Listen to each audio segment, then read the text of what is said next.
This is back to like Plato time when it was like people have deities or daemons. They have daemons. Yeah. So it's like so in a sense, your mind is not just yours; it is you and like your divine other half or whatever this other deity is. Like your body's just a tool for the deity. Yeah, and your core connection to them is how like so you're never blamed for your flaws or your geniuses. You know, it's not like congratulations. Here's you when you sign stuff. I mean, I think that there was like I think the shell representation, but I think it was the embodiment. So these people are probably like the way they function was so different. Well, yeah, so you can't hold I ourselves. think they would have like crazy people in the societies, but they would just be like, oh, that's just the deity like working through them. Yeah, and so they you would have to be vague praise with them. them. Yep, you would. Exactly. You would have to sort of look at them differently and be like, how can I read this through a more mythological language through symbolism? Like, what are they trying to tell me? Like, what was it, Socrates, the first guy? He was like a town drunk. He was walking around rambling and shit. People were like, damn, he's smart. He started writing about his shit. Now it's like the number one philosophy that we like start with.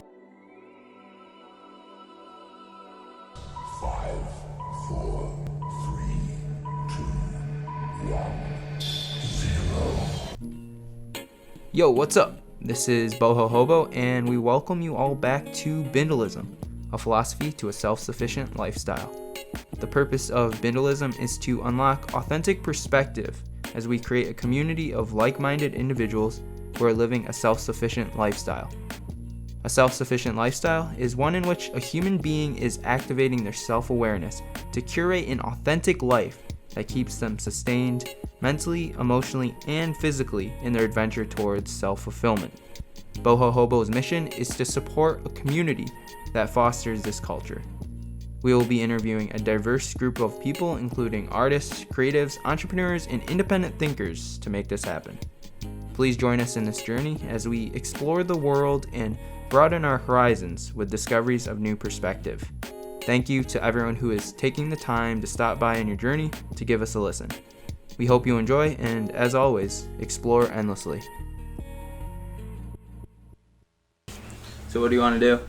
What do you want to to It's a lot of freedom. It's a lot of freedom. When have we ever started with what do you want to do? The most open-ended question.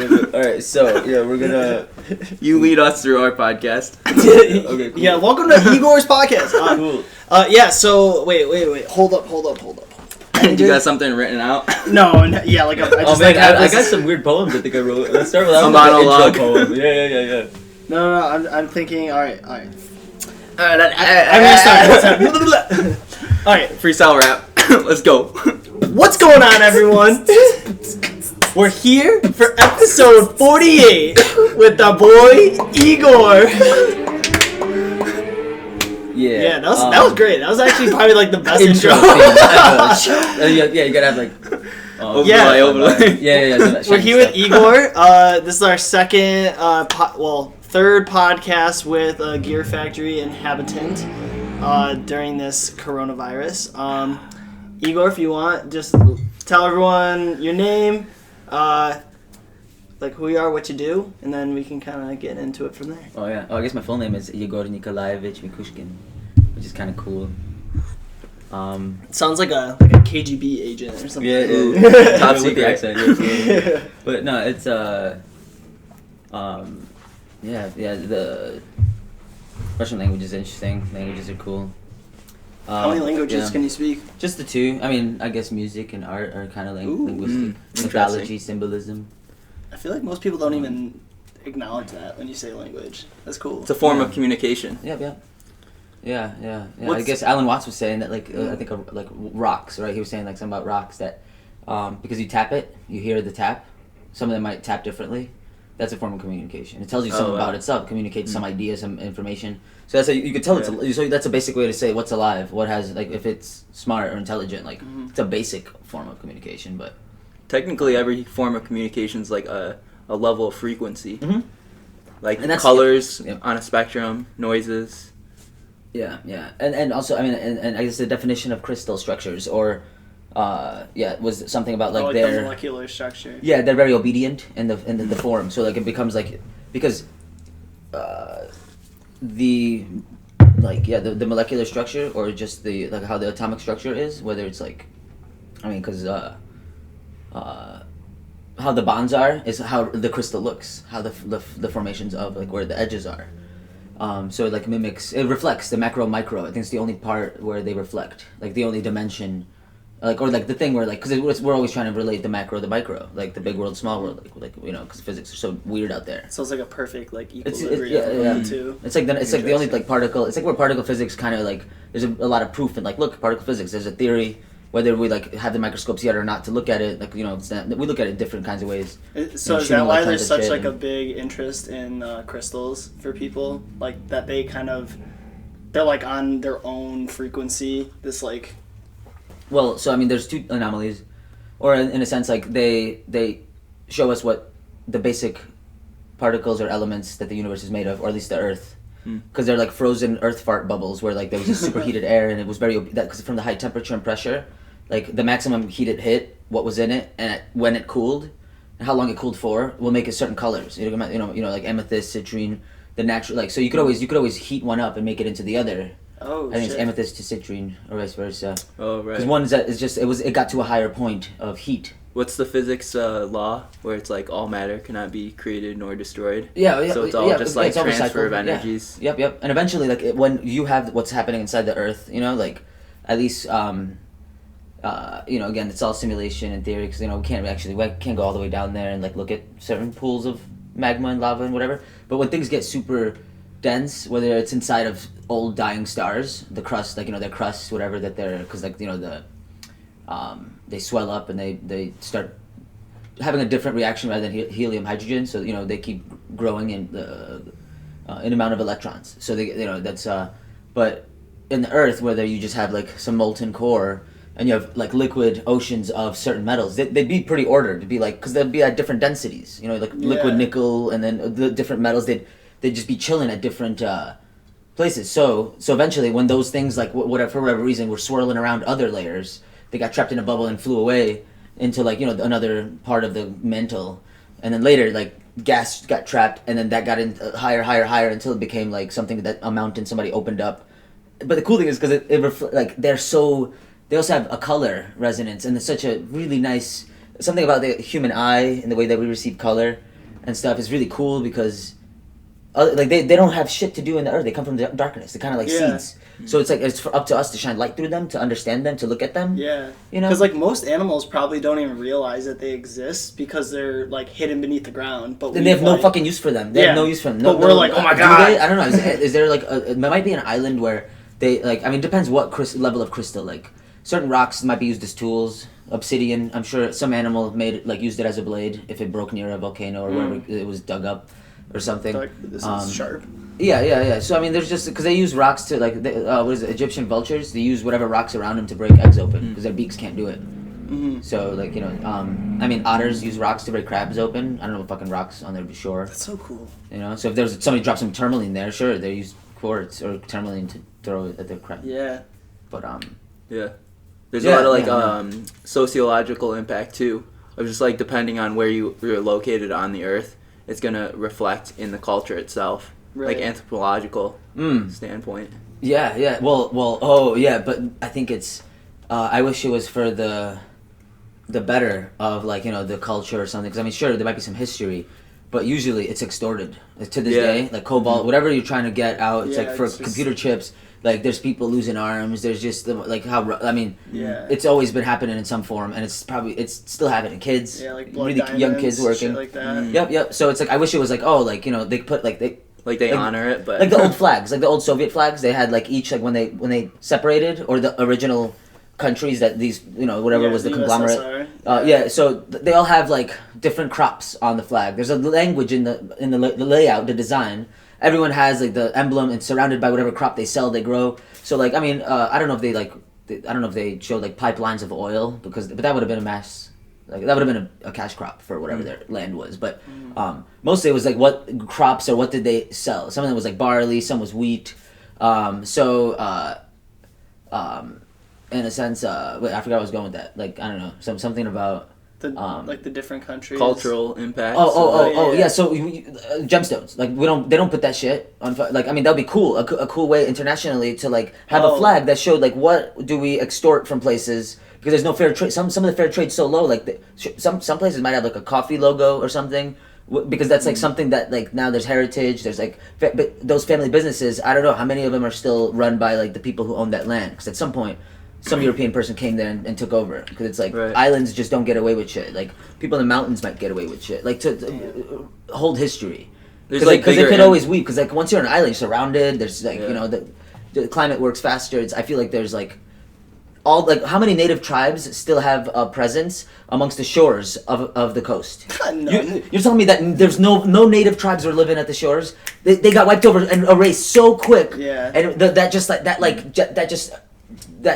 was nothing. There's very little history that you could find. I mean, might find some territory names, but it's so funny that you're saying this. It's always out like around here. Some of the history remains. They could hide out here. They have the higher ground. They see you coming. They hear you coming. This is so topical for like everything that's happening right now because like that's like the deep rooted history of like why being like white privilege and shit is such a problem. Thanksgiving, making up some shit. Just making up a bunch of shit on the shoreline. Coastline. Because they could make up anything at that point. It's like obviously like you know. Us as like immigrants who have come here are not those people, right? We're descendants of those people, but it's like those people at that time did not give a fuck. They just rampaged. They're like, no. Well, I mean, the thing is, I mean, I try to take it with a grain of salt, not just like in human consciousness evolving, like whatever. Yeah. But like, okay, let's say they were the worst people. Let's say people that were like running from shit. So they didn't want to get prosecuted. They got in a boat and they went towards a random way and like you know at some point they started like eating each other on the boat because they're like where in the hell are we gonna find land and or maybe they were more intelligent, maybe they got abducted by aliens or some shit, who knows, but whoever showed up on shore, I'm sure they were hungry, they were probably, and like half of them died off probably from diseases, so whoever survived, and by the next shipment of people eventually they met Cortez was already down in the south, I believe. One of them came before the other. Columbus came over to the north, Cortez came to the south. Bunch of other people, probably pirates and different people that we don't know, brought their shit, robbed shit. Yeah, we don't even know. But like the ones that got into history, the ones that the ones that basically they robbed enough shit to then to show everyone to hire a bunch of people and have an army, create an army out of obedient random people, wherever and at that point, name to the point where like then you could name shit after yourself, and then like at that point they're like, who are you? Then you just say a bunch of shit, whatever you want to write in history. You know, it's kind of like this, like, you know, but like it may or may not have been actually the best person to be doing that. No, I mean, look at every single fucking monument. Look at these retarded monuments that are out there that are like Columbus standing on the heads of the natives. Yeah. Carnegie, I hear he wasn't a good guy, you know, but like you know, sometimes you have to like what is it, money laundering, or like you have to invest your money somewhere. So it's like money is power. I'm sure he got tax breaks or he got something for his like you know his family's name, like you know he probably gets away with shit. Maybe his family's vote counts more. I don't know what kind of exchanges they have, you know. I'm sure that it's not all in paper. I heard there actually there's a petition with 5,000 votes right now to get rid of the Columbus statue in Columbus Circle. Fuck yeah. And it should. Oh shit! That the shit. Fact We've been talking about that for so long. I know. Like back at DAPL when when DAPL was happening, we're like, yo, you know, it's like cool. You like put these pipelines, which now years later have burst. Now their water's contaminated, like they were saying is gonna happen, and now they're saying that actually. I didn't look into it, but I saw a headline, and I'm gonna look into it. That was against the law. That was obviously against the law. There were some laws broken. Like, the Standing Rock thing too. That's what I'm saying. That's what I'm saying. Yeah. The Dakota Access Pipeline. When they put it, in, they were saying exactly what was gonna happen, and like the fact that these people like, they already. Like as far as I know, there was like I mean I'm sure they're not like living off the buffalo there. Right. You know, so I'm sure that there's some wildlife that they're integrating with, but I'm sure they still have to go to the stores. Yeah, they might have some. Yeah, no, but it's like, but that that wildlife is dying out. But it's definitely not supporting their population wherever what the reservations are. Also, it's not a variety of it's not a forest next to a stream. It's like the worst fucking property. They give you the worst fucking territory. Then obviously now they pollute it to a point where now you can't even use the water there. Now you have to go out and buy food and water. So you need to have a job. They basically force you into slavery. It's a weird way to name it, but it's like workforce camp mode. Well, it's like they cannot be self-sufficient. You either live on the reservation and get stuck with these really shitty circumstances, or you do what the white man historically wanted you to do, which is to integrate into their get society. A job, go to their culture, really pay their tax, do some like, stuff. You go to their war. You're a soldier. They just like, and they don't care if you die for them or whatever. I mean, like in the long term, what it's just like, yo, I need to navigate and find as many or create as many little armies as fast as possible. The faster that I make an army as a leader, the more that like And the Yeah, leader it's plays just it the off more as that like happen- they're yeah. helping the people, when really it's just like they're using it for their own gain to divide and conquer kind of thing. and it hijacks all things from food to like lower people's mentality, their health, culture, religion, narcotics, pharmaceuticals. I'm not even gonna go into those fields because they're like too meta right now. Yeah. But just for like education, school, and art, entertainment. It's all video games to some degree, I guess. But most of the brainwashing is to create like people who they value like.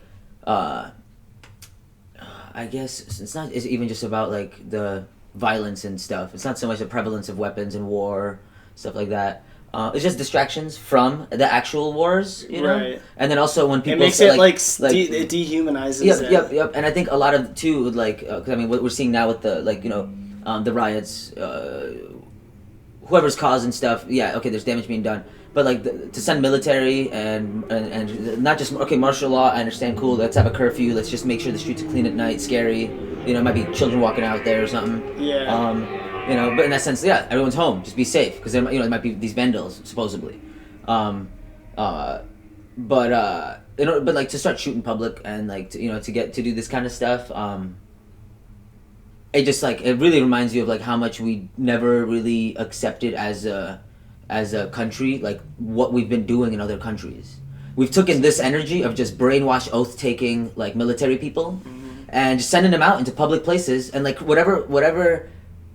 Because everybody has higher ups and stuff, and they're gonna trust them. Shit, that guy's angry. Everybody's basically there, like I'm not saying that everybody's brainwashing, like that they're lower education or something. I'm saying that, like, it's almost like you sign up for something and then you're doing it because you love your country, because you want to defend people. You really like you're doing it out of love. You do it out of love. Most people do for it your out family. of a good So, but in that same sense, cause. it's like in the same sense, you're ready to do certain things that like you're just saying yes to unknown. That unknown eventually is like taking out other people's families. Right. You don't see And the then big picture so of it. eventually like from veterans, I have no idea what I'm talking about, honestly. Like this is just me taking information that I've mostly from veterans I've met and veterans I've read like things from, that like there's just like there's just like think about it because it's things you have to live with. There's a moral thing, like you like at what point do you like deploy on your own country that you went to go help? You have to. Yeah, that's a point where you're like, okay, what is the oath I took? What was the point of this thing? Yeah. And a lot of it's self-serving in the short term, and then we don't like consider the dramatic implications of the long term on the society itself. Yeah, I mean PTSD, and then and it's not like how do you take care of a lot of it? Because I mean, if you can't really dissect mental illness with drug intake, but or how do you even heal that? It's not about healing. It's about because it's such a I don't know who out there is taking lives. It's like only you would understand, because it's like it's either something that's just like blocked off, or you've coped with it and it's just like the answer to that. That's true. Because everyone like we use PTSD because we idea. love labeling things, but it's like in reality, each person's version of PTSD is going to be 1,000 times different than the one next to them. So how can you treat them all the same? Yeah. I've seen physical symptoms of a PTSD definition from a doctor. Was a friend who now is much better, live an extremely successful life. Knock on wood. I don't know, not too superstitious, but he's good. And but when he was out, he couldn't work because he was shaking, and I guess experienced a suicide. While is he on disability right now? So no, this was like maybe a couple years ago, and I can think after a couple of years of just different kinds of therapies, like I was always thinking like maybe for if you feel like you're stuck in the past, or if like there's like time's not moving forward, there's no focus, just like making marks, not even drawing, but just doodling, scribbling, making marks, seeing that time's going by, is really good. So that's something I always try to recommend. But I think just like finding some people to talk to, realizing that like. Because there's a shock to it, I think, that there was a cry for help was not heard, person took their life, so it's how do it's like, wow, like, like you understood this, but that could have been you. What if you needed help, so it's like, you start going into these, just kind of like I don't know, I can't, because again, it's just a weird scenario to be put in. What's your personal experience like with mental health, and like, what are your thoughts on maybe like how we can heal people who are suffering from mental health? It's interesting because Like we have these medications and stuff, but do they really work? And then you got like the therapeutic side of like counseling and stuff. So it's like, do you take the holistic approach or do you take the cause and effect, like the Western medicinal model? It's like there's a lot of different options, and everyone's different. And we're not Everyone's even different. talking about the natural like plants and stuff. Yeah. Medication too. That's like a whole Yeah, field as well. I mean, holistic, where I come from. Well, I guess that is- would be yeah. holistic, yeah. But Yeah. that's not a traditional holistic thing that they offer. Things like ayahuasca or like, Yeah. things that Those are are like- that's psychedelics like and I don't know, again, like increase- meta. That's like higher dimensional, Right, holistic, yeah. where like there's like a more spiritual path thing. But I mean, I think like for survival and like let's say to treat infection, like peeing on stuff. Let's say using onion to pull out, like let's say you had a cut or something, like a big wound. Let's say you're out in nature. I mean, you could pee on it, sterilize it a little, wash it out. At some point, overnight. Put some grilled onion, I believe. It's like an antioxidant. Oh, really? It pulls things out. It'll pull out any like. Oh yeah, the onion. So there's like a lot of those are gross like looking. those are natural, holistic things like ice, something cold. I mean, like like knowing when to Yeah. use cold, when to use hot. Like to not make blood clots or whatever. So. That's always like a go-to, or like like honey, baking soda, in a warm milk or something when you have a sore throat to release phlegm. Baking soda to release phlegm. Like I don't know, roast like toast, putting your feet in boiling hot ass water, but not trying to take showers if you're cold, to release to increase body temperature. Yeah. Like not to run around with wet hair or something like that. Like there's like common sense things that are technically holistic that people would be like, what the fuck are you talking about? What are Yeah. you talking about? What are you talking about? Like my hair's fine, and my feet are fine. And then you're like, you're just like like you're wasting all your body heat and your energy trying to get better. It's like, there's like really simple Yeah. things. Also, I mean, like holistic would swimming in really cold water, like in the middle of winter, but boost your immune system. Because statistics show like Because it puts you giving in, like, yourself that, like, it puts your immune survival system mode. up. It goes. Brings your immune That's system what that up. like Yeah, that, shock, and then you don't get sick shock for a long you get, time. and you're like, Yeah. whew. You might But lose feel- your voice the next day because like you were yelling or something. Yeah. You're like ah. But you all like whenever you do that and you get out, you feel like a new person almost. Oh yeah. You feel like almost like it's like a superpower. You're like, Yeah, I feel so. yeah, I can take on the world right now. And like if you could stay in there for a few seconds and like control your breath for even a little bit to like let the couple like stabs of cold really slow down, because at first it's so much that it's like Right. hard to breathe in. So, but you don't want to. If that's the case, you gotta get the fuck out. You might have like, your heart could stop or something, I guess, because like you don't want to. Yeah, or, like, you don't want to like hypothermia. surprise yourself that much. You gotta understand what you're getting into. You can't just jump into this shit. It's better to put a ladder and slowly ease into it. Like put a hole in the ice or something. Yeah.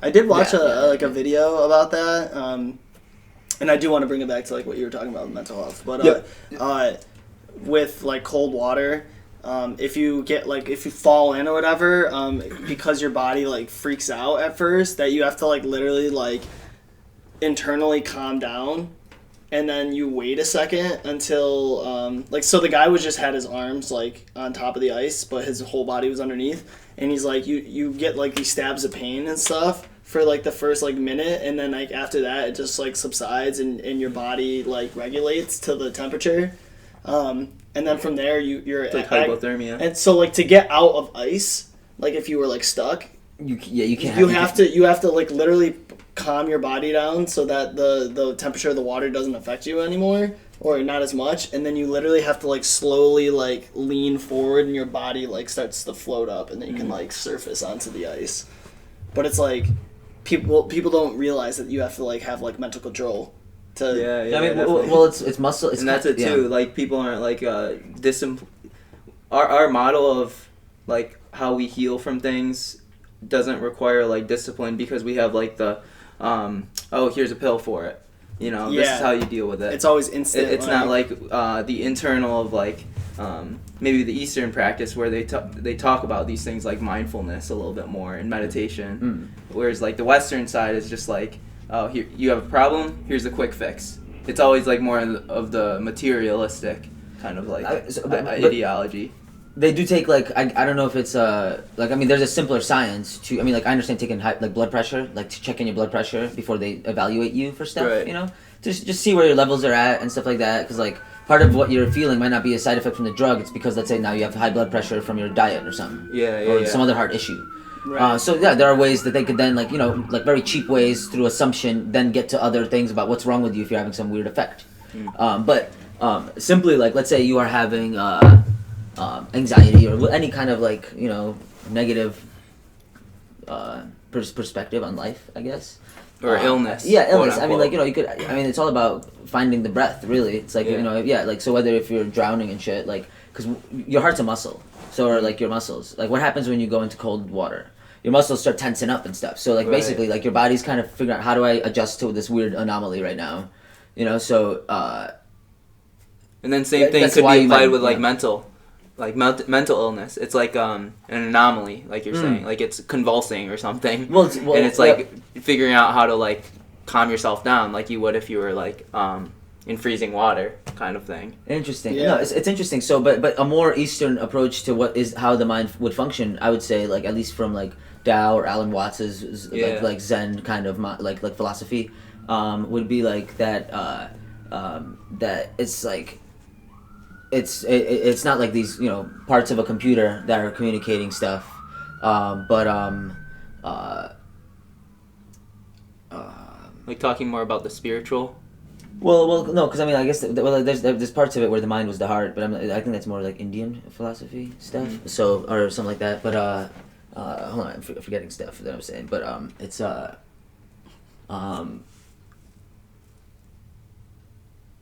with so basically I mean, there was that which I guess this is back to like Plato time, when it was like people have deities or daemons. They have daemons. Yeah. So it's like so in a sense your mind is not just yours, it is you and like your divine other half. So or whatever this other deity is. Like your body's just a tool for the deity. And your core connection to them is how, like, so you're never blamed for your flaws or your geniuses. It's not like, oh, congratulations, here's you when you sign stuff. I mean, I think that there was like, yes, I think the shell representation, but I think it was the embodiment. So these people were probably like the way they function was so different. Well, yeah, so you can't hold ourselves. They would have like crazy people in the societies, but they would just be like, oh, that's just the deity like working through them. Yeah, and so they you would have to kind be of like vague with praise them. them. Yep, you would. Exactly. You would have to sort of look at them differently and be like, how can I read this through a more mythological language, through symbolism? Like, what are they trying to tell me? Like, what was it, Socrates, the first guy? He was like a town drunk. He was walking around rambling and shit. People were like, damn, he's smart. He started writing about his shit. Now it's like the number one philosophy that we like start with, of at least the mind. Where Freud comes into, I believe. I mean, he picked apart everything. Freud was awesome. It was a sighting, I believe. Well, his thing was all about like everything related back to sex. Freud? Oh, yeah. Is that the one you were talking about? Well, I mean, young Freud. I mean, they covered everything. I mean, I think that was before psychedelics. But what he did is the books that he used, some of them I think we can't find. He was like citing within the same paragraph. I mean, his sentences were paragraphs. Yeah. But anyhow, he would put like people from like 700 BC, like some weird person who was like studying something that people like there's a bunch of alchemists, scientists that were back in the day that were writing stuff, and he would use something that they worked on and cite it with modern day people. Oh wow! Like his peers, and like as if as if it was source information. It was always out there, always able to be referenced. Like whether it was proven, not proven, it's information. It had a language, elements of design within its problem solving power. And that's why it was weird because the bibliographies, like who in the 20s or whenever he was writing this stuff, who was using. Like, who was citing stuff? Who was that thorough with their stuff? Because the Bible is not cited. I mean, that was the number one book. People were like really printing, sharing. It's from God. Yeah. It's like it's from God. It was already proved by God. But if you had a bibliography, like who wrote this from where? What was their references? Who were they? When did they write it? Yeah, when did they write it? What was their references? Yeah. And all the translations too, considering all those. But see, the good thing about that is he was probably smart enough to think to do that, because then people can't question his thoughts. They could go study some shit. It's like, find their own. Where'd you get that? Oh, it says right here where you got it. Damn, I can't even question him. Yeah. Or at least if they did, he could be like, go look at my references. Yeah, in that sense, you don't get blamed, because I think it's like the push of the daemon, sort of. It's not like an excuse, like, oh no, I'm not insane. I just have a guardian angel who's telling me voices. Right. or some shit, to invent some weird shit like cars and stuff. You know, but instead But it's like the collective. You're like, oh, there's a collective. You know, it's a union. Even though it's metaphysical, or it's like, you know, it's about dead people who wrote books 700 years ago. It has backing, because what is like all school stuff, like philosophy of philosophy. None of it can be proven. But you can't write any new papers unless you cite old papers. Everything's a rewriting. You could have like one sentence and an assumption that's like has a couple tests. But 80% of what you're writing in new papers, whether it's a thesis or it's your final paper for It's your like, referencing you're old referencing shit. a bunch of shit. You're citing stuff and you're comparing, contrasting different people's ideas that already wrote stuff before you. You Where's can't the write a paper creative, from though? scratch. Where's Yeah. the creative of that? That would be like some liberal Unless you arts ke- thing. unless- That would be like a or- different or category. if you That's not came- philosophy. Yeah. That's not medical. That's not chemistry. That's not any of the given like the Sciences. archetype of Yeah. less of teachings. You know? It would be like, unless you like You can only discovered build something off their shit. You can only- completely yeah. brand new that no one You can't has rewrite ever stuff. known, You can't add new ideas. It has to be using which old ideas. never happens. Like nowadays, like it's very rare for someone Philosophy to is new as discover. fuck. Yeah, That's like what, I think it's 100. I don't even know how old it is, but like, is your Red My Red Koch's work like all that stuff? Like, wait, I think Koch was he's the dude who like, I don't know if he's the same dude. Ate a little bit of LSD and doodled the DNA. I think that might have been him. Like Terrence McKenna? Well, no. This is like William. I think Later? I don't know if it's William Koch, anyhow, it was in the same class. I mean, it was just Intro 101, philosophy or something like that. Yeah, at SU, and basically it's just like, is your red my red? Like, are we perceiving the same stuff? Oh, So, wow. but it's like, it already starts off in a really weird way, as if like, can we not perceive colors at a frequency? Like, yes, like if you color your room red or black, you should have trouble sleeping. If it's white or yellow or light color, you should have easier time sleeping. You know, if you're in a red or warm orange kitchen, it'll make you more hungry. If it's blue or like, you know, you won't, you know, if it's red, you might be very awake. That's a good coffee spot. You know, so it's like, why certain things you can't, certain paintings you can't have in your room? Why some in a cafe? Why some in a bedroom? Why some in a bath? Like, I guess bathroom, you know, that would be more, you know, if it's protected with something. You don't want to put paper in there. But, That's you know, like biologically like rooted in us yeah. for So it's so already many like years. they already limited their language to like why are you lacking these elements that I can measure? You know, because if you were opposite and you slept in a black or red room, then you do perceive those colors differently, and I can sense it. So now we can, you know, in a sense, it's not like you're not colorblind. I mean, you can still tell me what that red is red and my red, that we're seeing the same color. You're not absent to the colors. There's no switch, but your feeling of them is different. Well, you could film it, and then you could. Oh no, you would still be just like. You'd be You telling want me, to be but able it's to how know you would, what yeah. the perception of that other person is.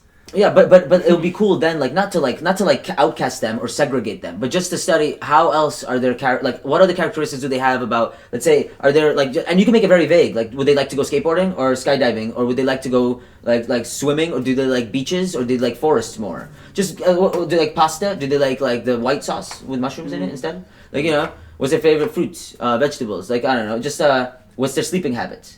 You know, and just like, you know, and just see if there's any correlation with how, yes, color and psychology, how the mind works, and like, you know, what, not even in the chemistry of the mind, you know, we're not going into like how the brain's built, but just how the overall philosophy or the life, I again, like, I guess I'm using a lot of these terms very vaguely, but because mental illness, in a sense, is your life theory. Like, again, if you keep your life theory very like empty and hollow, which is like very non-descriptive, if you keep it labelless, then it's free for any anomaly to come in and just kind of get like assessed, and it could be like passed through, whether it's a negative emotion, something. And that's like, you know, that in a sense, I don't even know who I'm citing, but there's like Ooh, you know, I was some reading- Tao stuff about this. It's like, you know, but if like you're labeling shit and like you're like already have like your fucking scopes out on like these like anomalies that you're fearing them, then like, you know, you're limiting your whole reality, because like all the like data goes to like render this for you, you know, because Right. like, well, it's Yeah, your and you fear. always You put end it up in shooting. that- You end up shooting wrong things. You know? always put it in those boxes too, and you kind of like limit your scope of like seeing the bigger picture of everything. Yeah. Oh, of course. And Just the, by And the labeling. other thing too is like, think of, for example, we're talking about mental illness, and like with like eugenics and all this shit, we're trying to like think about ways we can reduce people having these mental illnesses, if you will. I mean, think about like the savants of the world that are like on the autism spectrum. Those people, like, are probably some of the most genius people, like way more genius than like an average person that doesn't have a mental illness. But we're like talking about, but they do. But we're talking about like maybe not specifically autism, but like a mental illness as a whole, like trying to eradicate it all. Yeah. And it's like, what if we actually do need those anomalies for those That's reasons? evolution. Yeah, well, it's the mutations are right. So so us like unnaturally stopping evolution, we could be actually like going backwards. Whoa, yeah. Well, not backwards, or like plateauing, or labeling what you're saying, like boxing everything in. The thing is, the labeling and like at least just knowing, like, not labeling it, like, I mean, the derogatory labels, yes, that's, I mean, cause there's ways that they got there, the ways that if it's perceived derogatory, find a different way to categorize and label it, just to, so not like to find a pocket for it, to at least like, to understand its suffering in a sense, and be able to come with that, not just like, to be able to at least come with that as a, like, I see you kind of thing, and not just like, you know, as if like we're equal off the bat, cause maybe you came from a lower point, you know, that's in that sense, so it's like, that's not a negative way of labeling or understanding, seeing the difference, seeing where, like, it's like a handicapped person, you're not gonna push him down steps, or like, you know, you're not gonna expect him to run up steps, you might want to help them or something, because if they don't missing a leg or something like that, and they gotta go to a temple or something like that, you know, it's so you can't be blind to certain things,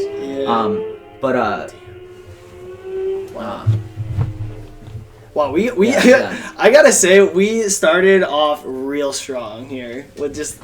Dissect stuff. I want to get back into that stuff, but first I want to talk a little bit about you specifically, Yegor, and like your art and like all the cool shit you do.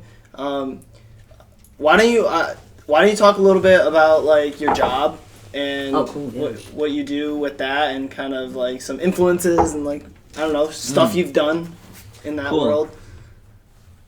So we're in Syracuse, New York. You guys probably know this. And there is for a couple of years now, there's a place called American High. It's a school somebody bought, director, and there's like a production crew that's been making movies out of Syracuse. And there's some on Netflix, and so it's so far. I know. So Hulu, Hulu. Yeah, it's on Hulu, not Netflix. And you guys just recently made a movie, and Ariana's ex-boyfriend, I forget Pete his Davidson. name. Pete Davidson. Was on Big that Time movie. Adolescent. Yeah. It's on Hulu. That's a good movie. Yeah. So that's pretty. So there's a scene in the Everson, right? And and your paintings in There's it. a painting I did in there. It's great. It's so great. It's so funny. Yeah. Wait. So that's what they talk about. They're like, yo, it looks like a bunch of dicks. Yeah. You know? They like make. It's like a rainy scene. It's very abstract. They told me to paint like a kid. I'm like, alright, I got this. You know. Cool. I remember I was watching it with Ian, and that scene came up, and I just like was cracking up because I was like, why did they make it penises? I'm like, yes, best dicks What ever. were the instructions for that piece? I mean, I saw the script. I knew what it was about. I'm like, all right, cool. So it's just gonna be like just a goofy scene, you know, like just like, you know, just like because the rest of the script was just these like, it's mostly dick jokes and drug scenes, you know, but like not drug scenes, but like things that, like party scenes, I guess, things that are attractive for the youth and things that we have to talk about and kind of see, but like see it from a different angle, because there is it is all the movies that we're making, they have a certain like not demographic, but a certain like appeal to youth, people growing up that would relate, but there's moral lessons like anything else. Like, is that where the American High name comes from? Kind of like, is that the types of movies it's so we have a school, so we're going to use that as sets, you know, so the school is used in a lot of the films. I mean, there's also a sound stage, so we build stuff, we could rent out places, you know. I mean, you know, probably use the Gear Factory at some point. I know that a film was filmed at the Cosmopolitan building, the sister building. Is this building, a nationwide kind of thing, or just based in Syracuse? So I mean, these are like they have networks nationwide. So, I mean, it's I guess there's the school and production, you know, they come here, but then there's like producers, people who are gonna like, you know, fund the projects, whatever scripts we're making. You know, they'll come and see if, you know, I guess we're attractive enough, capable enough, if the sets are, if it makes enough sense, if like I don't know if you know, whatever it is. So it's like they're like renting the space out. Yeah, and then they rent it out. So and then like, you know, and like the logistics and all some of the office work is done by you know, people from in and out of LA. But it's you know, it's like, it's pretty cool. It's getting like is getting more and more official, and there's you know, obviously with the corona stuff, you know, there's like some slowing down, but it's kind of interesting because, you know, the unions like they're keeping in touch with like how, because there's the contracts have to be rewritten, you know, there's a lot of stuff, like, I mean, I don't know, I'm sure it's not like super secret, I'm sure I could share it, because there's no definite date on who's coming back. We have an assumption that Syracuse will be back filming before like Buffalo or New York City, because they know they have bigger places and stuff. And because of the bigger places, there was more people on set. We have smaller, like we still have a lot of people on set, so we got to chop that. So like instead of filming and like let's say pre-production, production, post-production, all being 3 months, each one is 3 months. So it spreads out the project. Yeah, and like and now scenes got to be chopped. So I mean, like as artists, as scenics, that's fine. I mean, you could give me a set, like there's always a cheaper way I could do it, you know, like, you know, there's always like more simpler ways to do it, you know, in a sense. Right, so you do set design, right? Yeah. So the actual, the set aspect, like if, I guess like, you know, I guess we're always like fighting for free reign, and there's always new designers that are working above us, so we respect them, but if we get to work with them long enough, they understand what we know, what we're capable of, so a lot of the time there's like more freedom.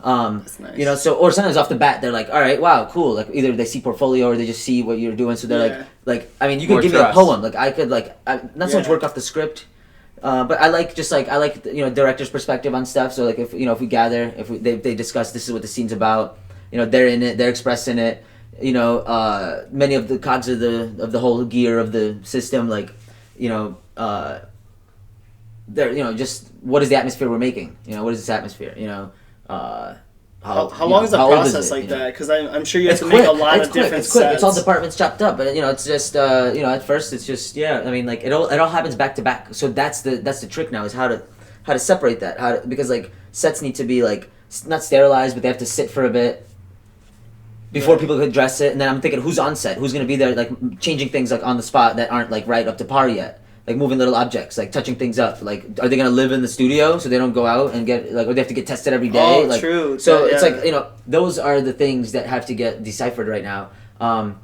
Using more local acts. I mean, like the coolest things that I heard is like, there's no reason to slow it down. Like the pocket is open. There's a desire for this business. There's movies that could be made. Right. The scripts, people are stuck inside. So no, the scripts, the funding. It's like, so now like it's all about the work being done. If the work could be done 80, like instead of 50% locally, with some outsider work, if like from acting to all the production, everything, other than just like who is doing the actual, who's hiring everybody, who is like paying for everything and doing all the paychecks, who's that, like basically everybody could be local. They just, you know, there might be some people who are here to oversee everything and like, you know, do some stuff, but I mean the director will obviously be here, you know, like stuff like that.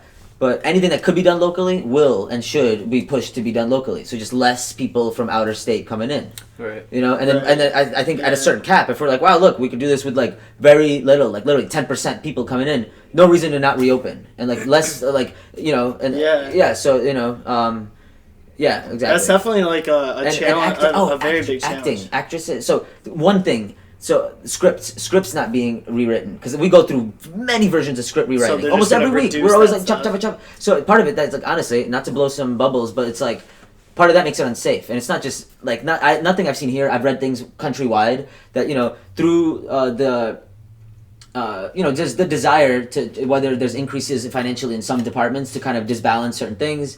You know, you just try to squish things. You're like, all right, or maybe actors can, like, in order to, like, oh, we could have them on one day, let's put all the scenes here. It squishes some other things here. You know, they make things uncomfortable. So, or less time to rehearse certain things that might need to be rehearsed. So you can't do that anymore. Once we agree on a script, and it's like, that's the script, there's no revision. Because, like, what, are you going to add another month to this battle of, like, having these, like, 6-foot pockets that we're working around? You know? Shit, I'm dying to get back. Oh, work done from home. Anything that projects, like, okay, we're gonna do these things. Like, we could build the pieces at home, spray them at home. If you got a studio shop, you know, they might raise rental kits. You know, so like, you know, if you're, you know, or maybe there's some collective rent space, you know, that would just be. I don't know. I have no idea. Damn, these are all. There's so many like moving parts to that equation. Yep. So like right now, are you out of work? Yep. On unemployment, but I mean, so. But the thing with American High that's important to mention is that right off the beginning, like once this epidemic happened, they talked to some locals in town. I believe Budman, and with the soundstage, with the space that they had, they were able, and some 3D printers. They started making face shields for hospitals and stuff. So, in a sense, like their presence in town has not gone like absent. They didn't just leave and go hide. In a sense, they can still get funding. No, I think like they put all the investments pretty much into this voluntary kind of effort. So I don't know, I don't know if they're selling the mask at this point. I think they're just doing it. I have no idea how. I have no idea the logistics of any of that stuff. I just know that like there was things that they were gonna hire me to do, and they were just like, yo, we have to put like all of our funds is now in this. You know, there was like some things like to revise to just fix up certain properties, and things like that, and like. Which I'm like, wow, and like a mural, and I was like, I totally understand, because I felt like I had downtime. I'm like, ooh, let's get to this mural, but way more important stuff, you know, like, you know, there was an epidemic, so, or pandemic. So when all this like clears out, are you gonna go back to that mural? No, I mean that's like on downtime. We'll talk about that, because it's just that's more of just like I mean, it's a couple of murals. There's like a bus we want. I mean, there's a lot of cool stuff to be done. That's just like for the at this. Well, that's There's also, I mean, there's like Oh, it's just like decoration for the place. Yeah, itself. yeah. Just for like place, like a screening place. There's you know, I don't know. Well, yeah, there'll be more info on it and stuff as it comes. Word. But so I guess since you're out of work right now, what have you been up to? oh man, I mean the Gear Factory, you know, and stuff. It's just like when I type it into people, like, yo, I'm going from like AH to GF, like American High to Gear Factory. They're like, girlfriend? You have a girlfriend? What's up? Like, I'm like, I guess this building is just like, there's so many parts to it. You forget, you're like, I forgot your anniversary. And oh my god, like the basement has like a drum set? What? Like, oh my god. Like, you know, like, there's like literally every floor. It's literally like a human zoo here. So I kept thinking, like, it's different floors. I'm like, okay, it's a building with many floors and slices. You just wrap that around your head. There's many floors. Then I'm like, I go up the steps and I go to like different, I'm like, yo, it's a tree, a spirally tree thing. You know, it's like, I don't even know. Yeah, I kind of. Then you go on the roof. You're like, "What is this? A mushroom?" I kind of think of it like I forget what it was. It's like a TV show or a movie or something. But basically, it's like you start on the floor and it's like just like a normal bar, and then each floor you go up, it gets increasingly ridiculous. Yeah, weird. And I feel like that's so accurate. yeah. Or it's like there's some modern, like, it's not Minecraft, but there's some video games like that right now, and there's definitely some Nintendo games.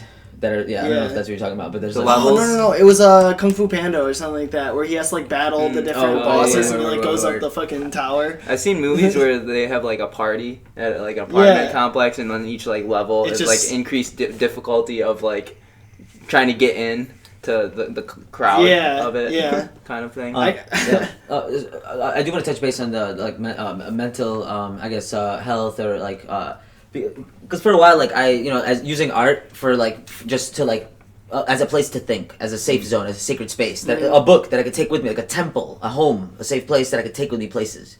Epic, totally epic, a place to breathe. Like, it's hard to explain how that is what awesome an epic is. Yeah, it's a book of sacredness. Yeah. But it's even an empty book. Is that you know, like, you know, when it's full, it doesn't really. I mean, now it's full of things and ideas, and the walls are painted and stuff. But you know, it's like But art therapy, what I learned actually when I was in Connecticut, working with Adam Christofferson at Musical Intervention, and he met Zan Scala, who is an art therapist, who's his wife now, and I was like, I remember talking about like, ooh, art therapy, like, you know, that I love that field, and she was, and she told me, she did like it's 3 years of medical school, like. So it's like, and then you only need one school of like art, 1 year of art school, because the art aspect of it's like, you know, elements of design, colors, and like relationship with colors, like color theory, pretty basic stuff. You could explain that in less than a year, you know, and just like, you know, and especially if you have like, I don't know in what terms medical, maybe there is also some philosophy in that. I don't understand the whole. Maybe it's just I'm sure. Maybe just more of like. It's like the approach of how you kind of like go about how to read patients. But who is susceptible to that? Who would it like be useful for? And then like what to do with that information. There's philosophy and everything. Yeah, I guess so. Yeah. But like in that sense, so it's like it would be almost illegal or like wrong or fraud to call yourself an art therapist just because you like to paint and like you think it's fun to do and like to help people's brains. I mean, it's a free form. Maybe it's a lowercase art therapy.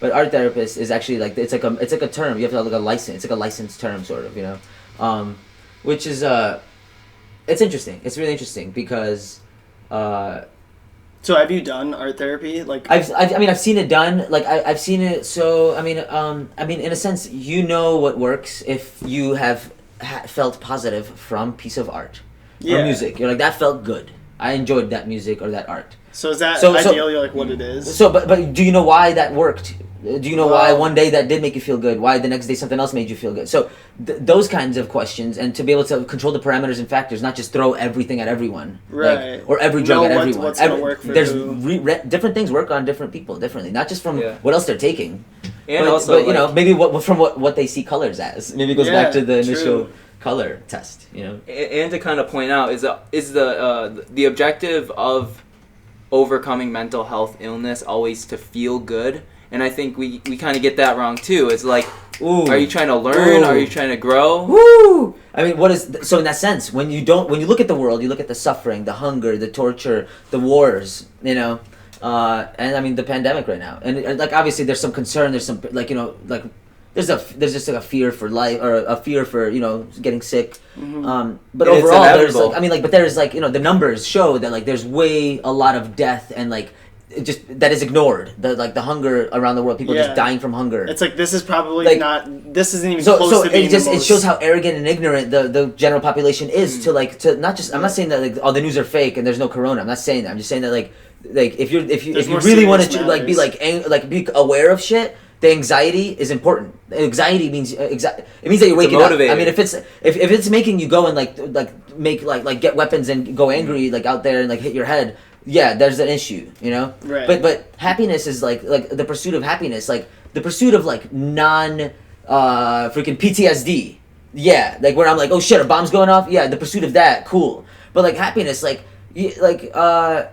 it depends what makes you happy. I mean, like I think getting shit done, working. Like I don't. And that's like, grueling this is the most I sat in days. You know, like, I don't sit this long. When I sit down, I go to bed. I'm about to fall asleep. Yeah. But usually I'm on my feet doing stuff. You know, I'll eat while I'm moving around because like then I'll get sleepy if I sit too long. And that's stressful too because you're working. You know, it's not like you're happy all the time. Oh yeah, hell no. Like if things get in my way, I'm gonna get in my way. I'm in the middle of this project. Yo, fuck, I don't got time for that shit. I ain't got time. Like, if you want to talk about shit, let's go talk about it over some tea after a meal.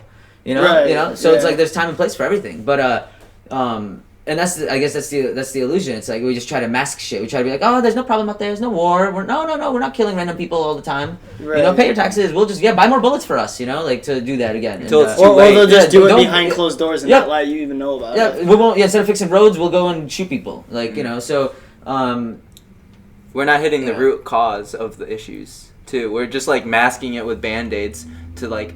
Try to treat the symptoms, but not the actual issue. The problem itself. Of course. We're treating the symptoms, not the illness. Like telling people go work out, and the diet is fucked. You know, okay, now you have poisons in your the fat that your body has stored because you've starved it with the wrong nutrients and lack of nutrients, like empty stuff. Now that like you're gonna try to like lose all that weight at once, it's gonna release toxins into your bloodstream. You're gonna have all sorts of other problems. Your organ's gonna get sick. Yeah, that's so like you have to detail.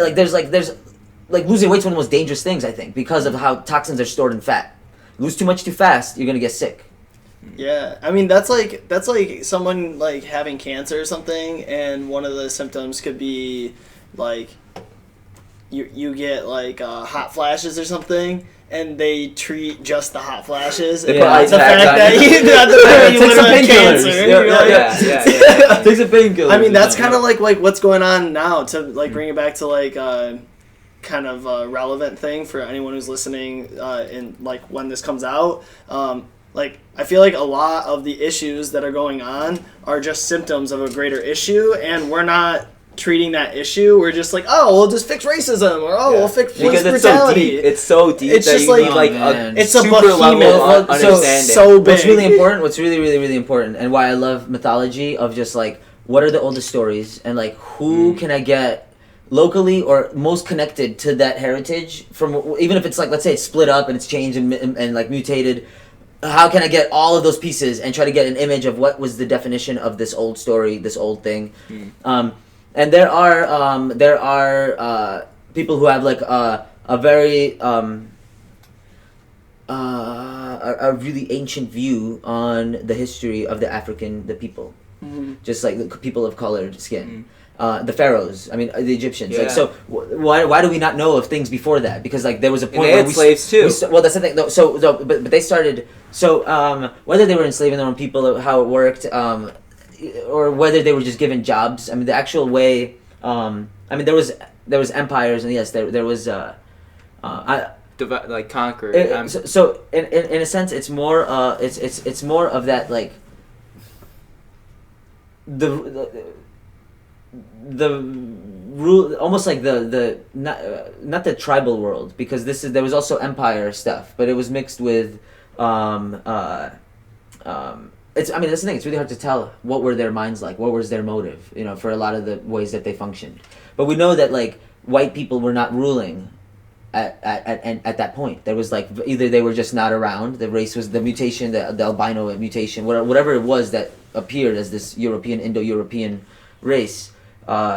Either it wasn't there or it was a minority. But then once they realized, shit, we're isolated. They were the minority. They're like, we have to defend ourselves.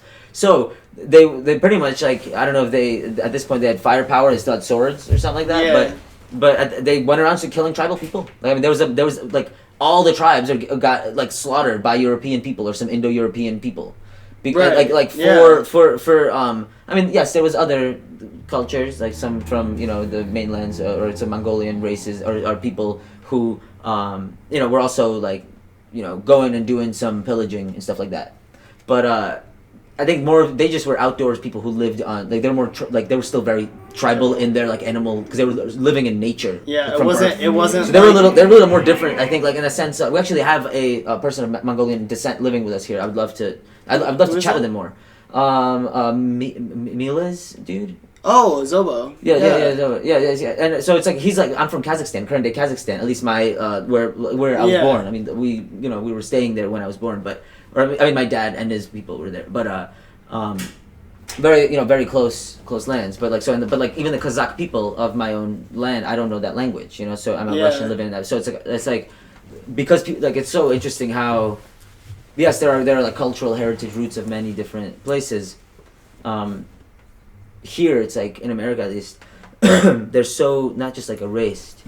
They're just like, yes, they're like totally not registered at all. They're totally like, and you could look at like where like that's not happened in a lot of places. There's a lot less like, I mean, like there was like for whatever reason there was not a mass wiping of stuff, that people were able to keep their roots. Right. Whether they were good or bad, how they viewed, whether it was like segregated way of seeing. There's like cultural roots a lot, mostly like food and stuff. Oh, where I was going with this is that,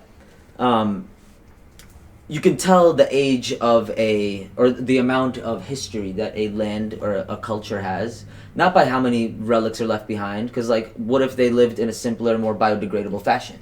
What if they just fished and ate fresh food? There's many ways and reasons to say why there's no pottery and stuff around them, right? But it's about how many languages they got. There's like 400, 900 languages within the African people. They all have their own foods, dances. Like, they have one of those, each of them, a way to speak and celebrate within those elements of design. I'm sure I don't know how they evolved, why they evolved the different things, but maybe they heard it and then they redid it because it was the villages over there, they're over here, and they just created their own center of expression. And but it just shows, like, I mean, like, because you're gonna go trade, you're gonna do something with your neighbor. Like, language takes a long time to create a dialect, and let alone a whole different language with like different character use, maybe some overlap, but like, I mean, the Russian is 2,000 years from the Kiev nation. Then when it got split up into like the five first, So the fact that Africa has like 400, that shows it's like they're 100,000 years old or something. It shows that they're 50,000 years old. Wow. The culture. I mean, it shows that they're really freaking old. Isn't Africa like the center of like what Pangea was? I mean, that's like millions or billions. I don't even know. I mean, that was way before humans, but still, like. The thing is, it was a tropical, very. Before the Sahara came into play. Yeah. Well, they took out all the ground. I don't know what exactly happened. I don't know if it was global warming or some cataclysmic stuff, or maybe just bad farming. They took out all the nutrients out of the ground. It's kind of what they did in like one part of Haiti. Now you have Haiti that's like a luscious forest, and then the there's like a separation, north south. I believe it's the south side that's just like barren land because all they did was grow the same crop. Oh yeah. So that's the theory of the tribal aspect of like the beauty of the Amazon.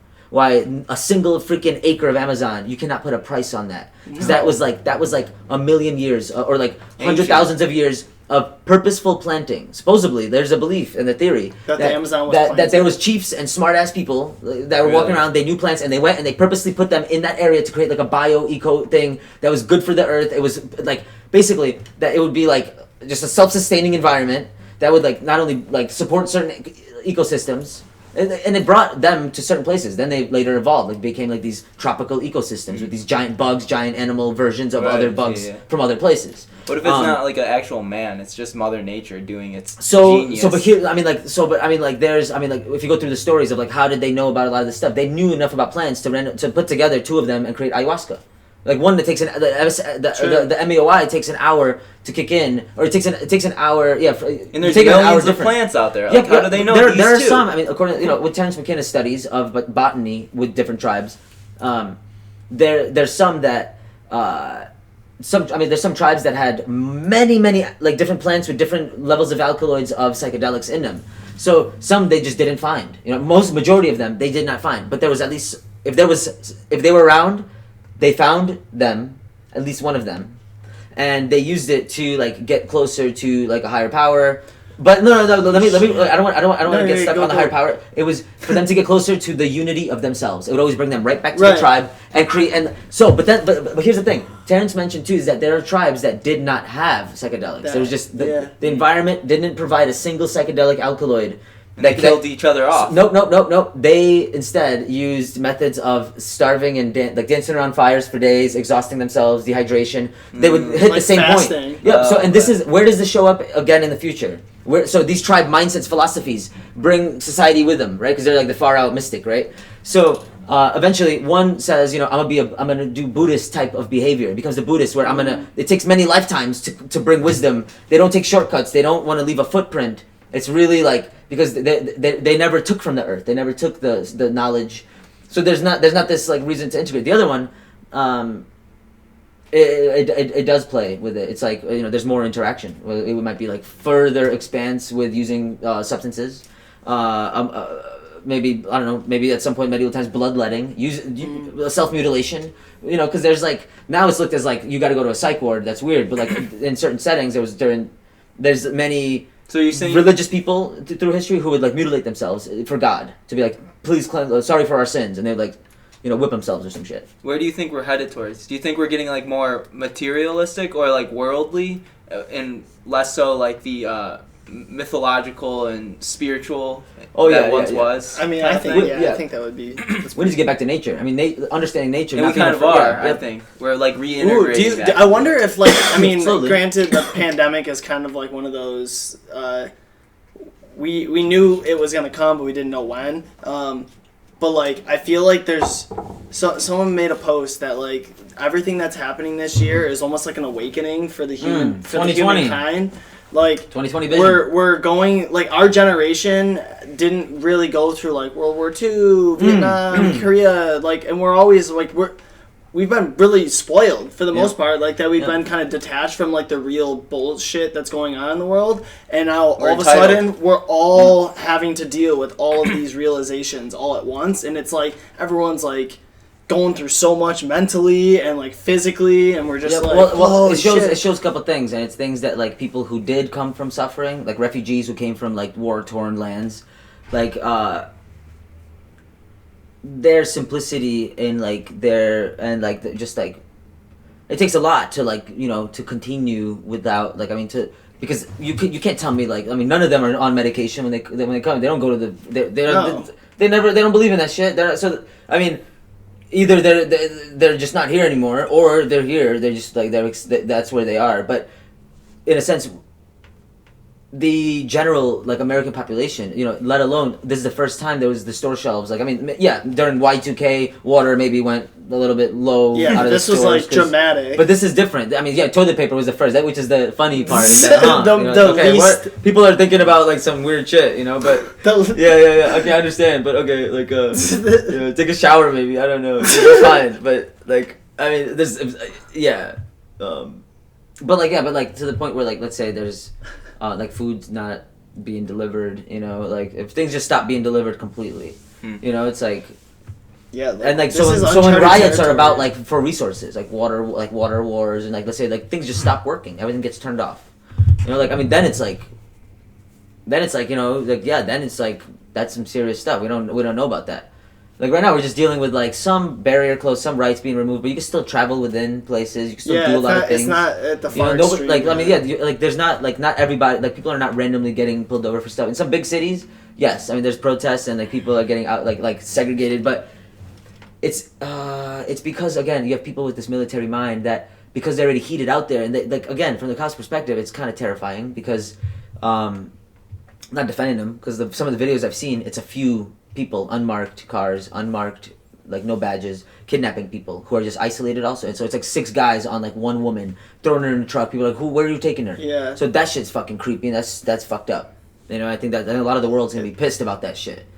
I mean, I don't know. Other countries are going to be looking at this shit. That's like shit that America typically can, like, it just shows, like, that's, I mean, technically, that's what... It's like, we're just as bad as them. That's what they've been doing. Yeah, well, no, it's kind of weird. Or we've just been doing that shit. But it's weird that nobody came here to, like, they're like, we're defending you from this happening on your land. We're going to go, like the military here was saying, we're going to go and, like, protect you from these terrorists because they're going to build weapons of mass destruction. So whether, okay, that's a lie or not lie, wherever we've overcome that, we're done with that stuff. Now, or maybe we're not done with it. I don't know. So okay, now America's attacking its own people. So what the hell was what was all the war and defending for? What was all the yeah. Why did you terrorize the rest of the world because you wanted to protect us? It's like a parent that like beats its child, but then like goes and does fucked up shit anyway. Yeah, like, and then comes back. Yeah, it's just beats the child more. It's just reckless as shit. What the like, fuck? Yeah, there's a lot of stuff surfacing about just like.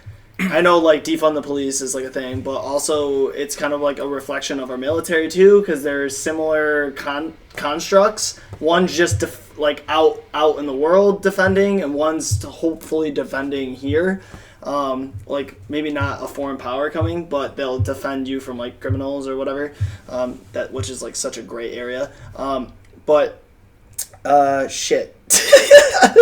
I really had something here. Oh, defunding. Yeah, no. So, military, like, we always go through these wars, and if you look through history, like, things like in the Middle East, or basically places where the government did not agree with how their government was doing stuff, and there's, like, pictures of Baghdad before, like, the wars ever happened, and it literally looks like a Western world. Like, there's cars, there's fucking, like, awesome, like, structures. Yeah. And then they bombed. Yeah, then they destroyed in the 70s. Yep. People, like, dressed the way they wanted to. Look at National Geographic's old ones. Everyone's happy.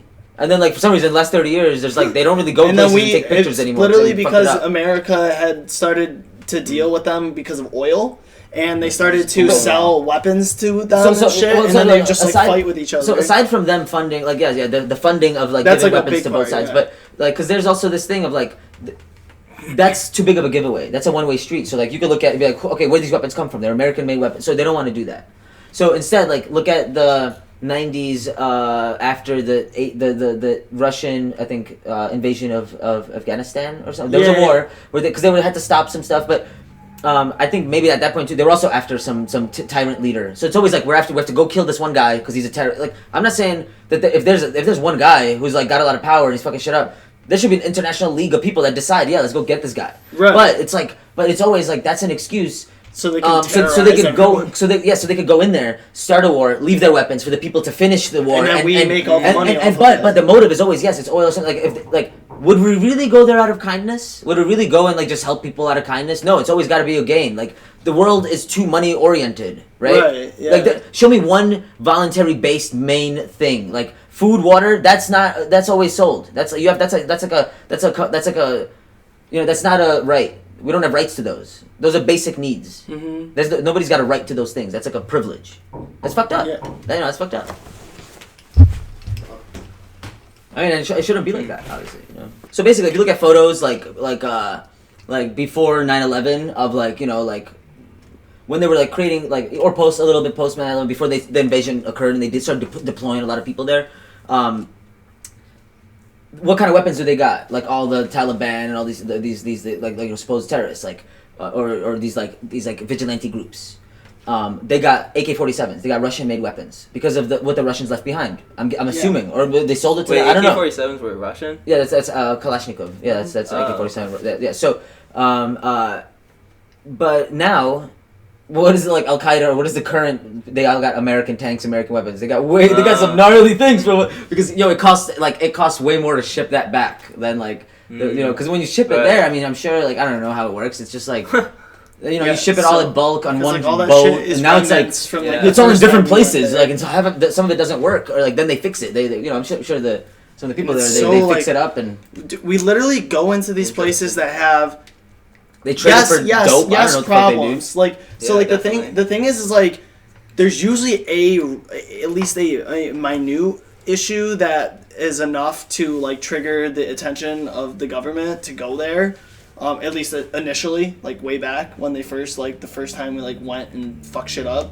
But then like he's saying it's just like you take this kind of like it's still like a fucked up issue that needs to be handled, but then it's like we blow it even farther out of proportion, and then we create an issue that's even worse than the original issue. But what's the conclusion and the outcome all the time? The banks. So the banks all get rewritten with American bank or European banks.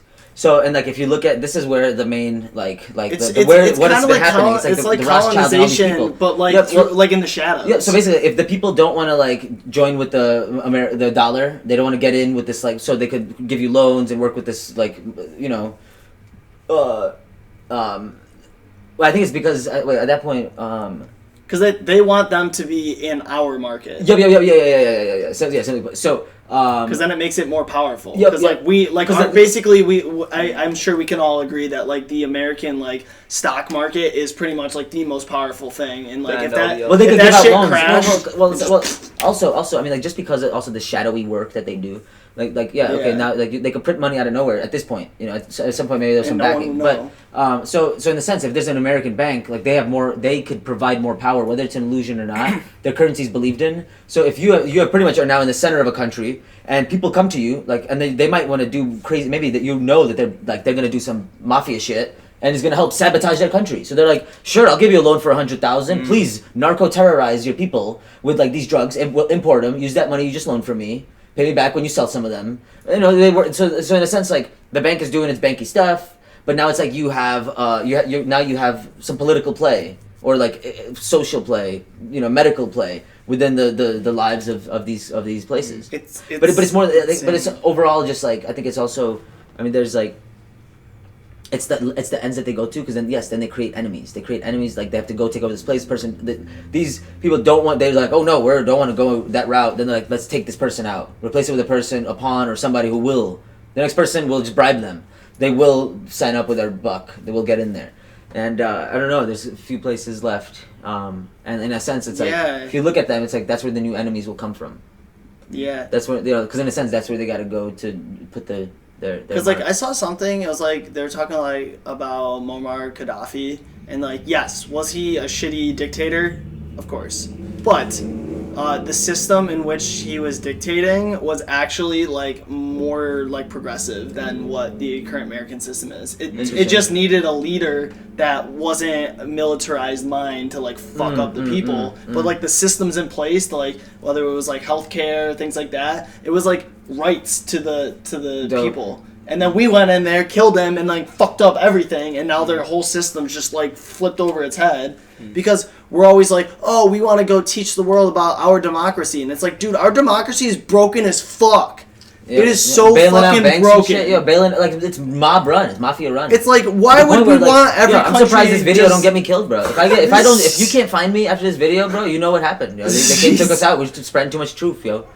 Like truth. Seriously, TROOF. Truth, yo. We got mad truth. Dude, if we had like mad people listening to this podcast at some point, like shit, we might actually like get in trouble. But whatever, you know what? We gotta just plastic surgery, change our names, tattoo some stuff. I think it's fucked up to sit and not talk about, not just accept the truth. And if it causes you to die, then you know what? Those people. Where do you get the information from? Like you have a huge knowledge base, very wide, very like. Some of it's vaguer stuff, but like, did you study this shit growing up? Yeah. I mean, I've studied like I sensed something was weird. Excuse me. Tell the demons. No, Damon. They're like, Igor, stop talking. Please, go down. We love what you're doing, man. Don't go to the light. I can't keep doing this. I'm just like here sleeping. They're just like, this is them. Like want to take a break. Anyhow, like I always thought it was the like 9/11. I was in New York City, living in Richmond Hill. I think I was like 10, 11 or something like that. And You're from Russia. Kazakhstan. Yeah, currently Kazakhstan. 1996 came to New York City, and I moved a couple times. So I was 5 when I came. So this was like a couple years later. So I remember seeing it like as soon as I remember seeing it on TV, and I automatically I was young, but I was like, because my dad watching it out of they're just kind of in shock. They're like, oh shit, this is like, because they're recognizing it like, oh shit, is there gonna be a war? What's happening? And I'm looking at it like, this looks like Mission Impossible 3. Like this looks like some Fast and the Furious like things coming out of a car engine. Yeah. Like it's way too red and orange. I'm like, it's just like things about it looked really, really strange. I'm not saying that it's CGI to this day, like at the exact mark of what it is, but there's videos now where the plane has been added because there's just, there's like some really strange shit. Like there's literally so there's much scientists strange saying shit that like around it was the first 3 buildings, also World Trade Center 7 behind it. Yeah, the like all like demolition. They were destroyed by demolition, but also metal structures falling. There was a tower that burned, like a building that burned in Chicago, I think, or somewhere for like in the 90s or 80s.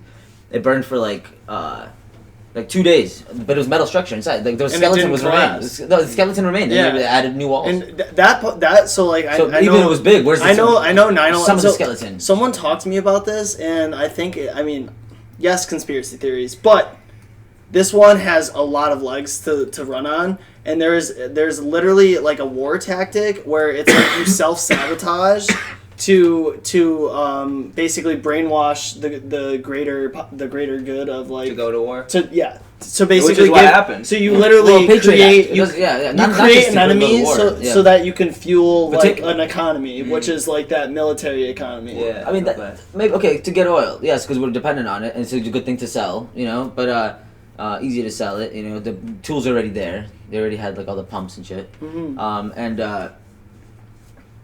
So you just like started questioning the system after that happened? Is that where you're going to? Well,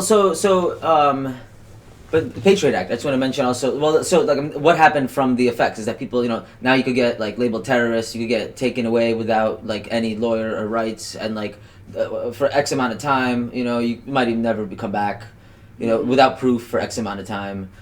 A lot of like Patriot Act was giving away rights of privacy to like a first degree kind of point.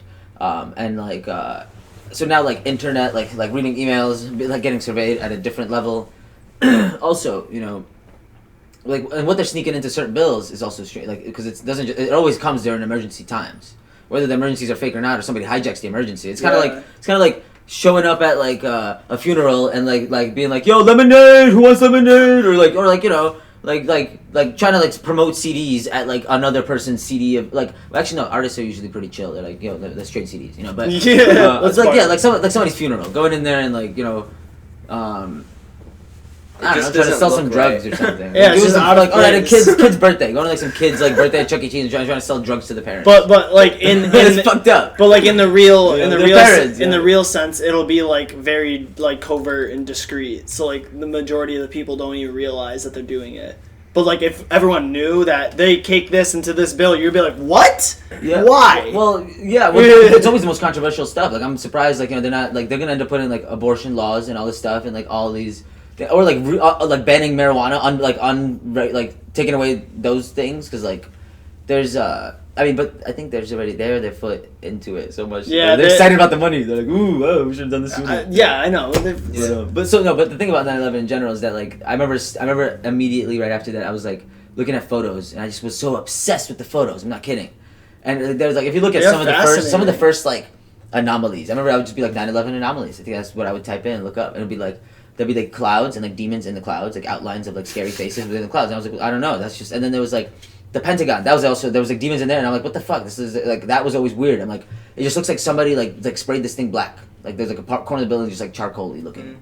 Like it looked really strange and like Yeah. Also the one with the Pentagon really is like that's just they were saying that weird. Like based on what like the fuck is this? What is this? Based on like the type of plane and everything that supposedly hit the Pentagon, it would have. It should have created way more damage. There's two frames from a security cam. There's two frames of just like literally a flash. It looks like a fucking missile, It looks like a missile in the first two. Like, why'd they even give those 2 photos? They shouldn't even give anything. They So should've said there's no what photos. about all the people in the planes though? They were just like, well, More reason fuck to it. go organ harvest. Yeah. I mean, don't. Well, you want to give me the darkest scenario of So what then- beneficial reason to kidnap a bunch of people would be from a person who's going to commit a bunch of crimes already, war crimes, human rights crimes.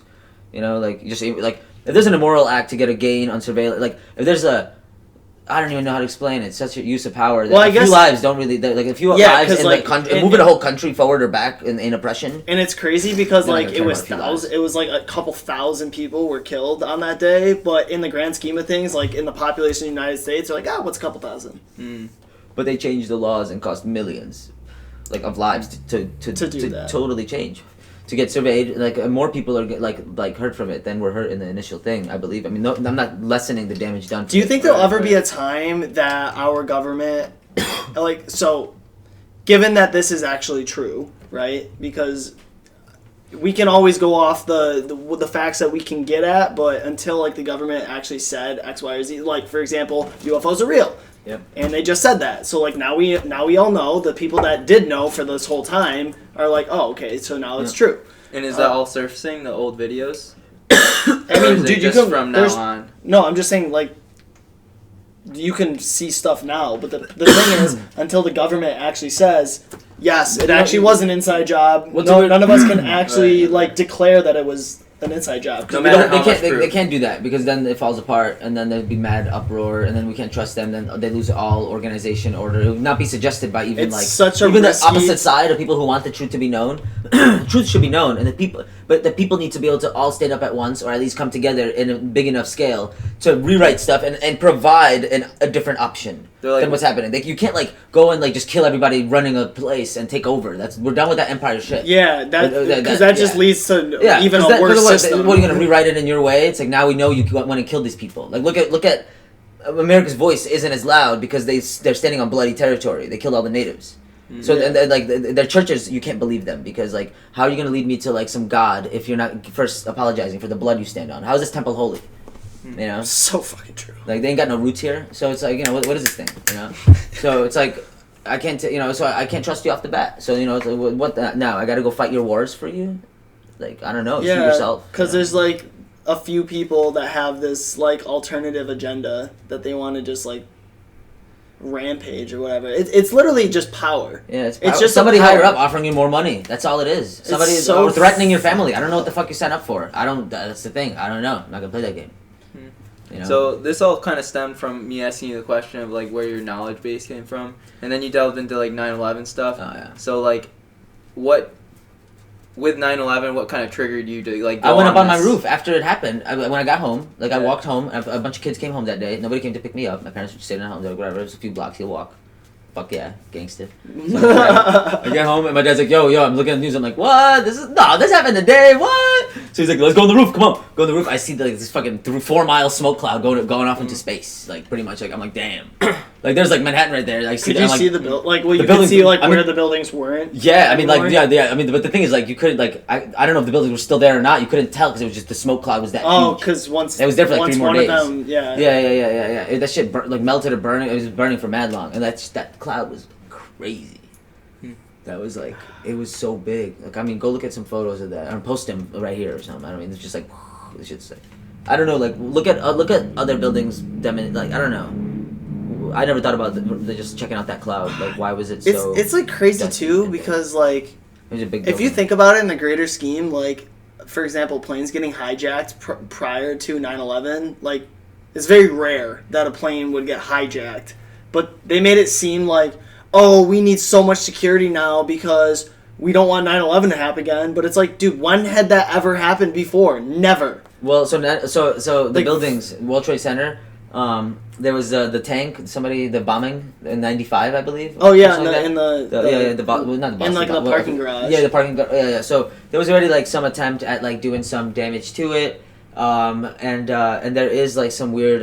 There's like some plan book about like preparing for terrorist attacks. Yeah, and there's like a World Trade guy Center there. in like scopes. There's a guy that worked You know, on like a it's- higher level. Yeah, he's talking and about that they were and he preparing was like for it. preparing them. He's I mean, like, yeah. this building's perfect for Yo, there's an one. attempt. There's one mortgage. There's one like I don't know if he does mortgages. There's one rich dude who withdrew millions the day before, So there's people who knew about this. There's like paper trail of like some anomalies. Do you think the same shit's happening now with like COVID and Black Lives Matter? Like, cultural movements are necessary. I think that like I don't think that's. I don't think there's like underlying things. I don't think that one cop, those 4 cops in coordination that killed George Floyd. I don't think that was like all right, guys, go out there and fucking kill this guy. Right. I think they just killed it, and then it triggered. It happened so much, and like I guess like a lot of the time, it's like I'm not saying that like they're just like people who have more like whether they're older, you know, because like yes, like there's situations where the cops are killing youth, you know, or you know they're. But I believe this guy was known. He was very known. He's a cultural figure where he was from. So the impact that's just it resonates more because there's more people talking about it. It's like I guess in the same way it's why Jesus's murder by the state was so resonant because so many people said, why did they kill him? He was a good guy. Why did they kill him? He was a good guy. I'm not saying that like other people kill. It's just like it's like yes, it's sad, and we just don't. We might not have more of a public like resonance of who they were because either they were too young or something like that. I mean, the racial act still occurs between like whether it's profiling, but there's. The thing is, it's how fast these situations happen. Like, there's a kid that was shot within seconds, less than 2 seconds, I think. Then the cop came out of the car. And he was in the park playing with a gun. So, pardon that I don't remember his name, you know, off the bat. He was young though. That was recent. Color. No, this is just like going through like because now it's like it's the repeated pattern. Yeah. It's also just like people through history. There's like you know there's times where there's just people in history that you know that. There's a reporter. See, like, yeah. I mean, I could link you these things so we could like post them here. But there's I mean, I saw it in a post. It was a I guess she had some. She was doing some activist work, and then she like got a park like making an illegal turn on a wrong light or something. A ticket, went to jail, and was like then like committed suicide in jail. So it's like these anomalies too. It's like this person was like you know fighting for rights, and they had a political pull.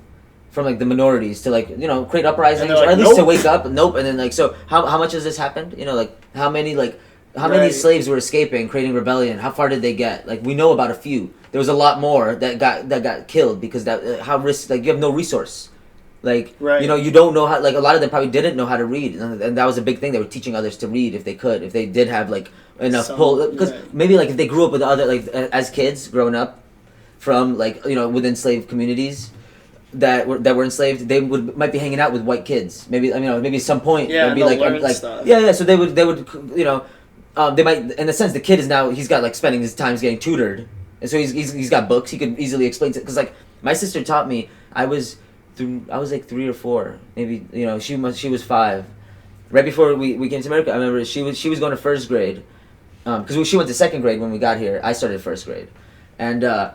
But I never went to school there. I went for one day to school, and she taught me the alphabet though. I remember like she was like, pay attention, look, and she's like, this is like bah, bah. And I was like, okay, I would repeat it, and then like so I know the alphabet and I could read it, but like I never went to my parents are really confused by that. They're like, how can you read Russian? I can read it very slowly, you know. But I could if I see it, I could read it, and I could probably tell you what the word means. And I'm like, wow, I can't believe I knew that word. I could never come up with that word off the back of my head right now. But if you saw it, like, and I could understand, I could speak it pretty fluently. You know, I listen to a lot of Russian rap to refine my skill. Nice. Yeah.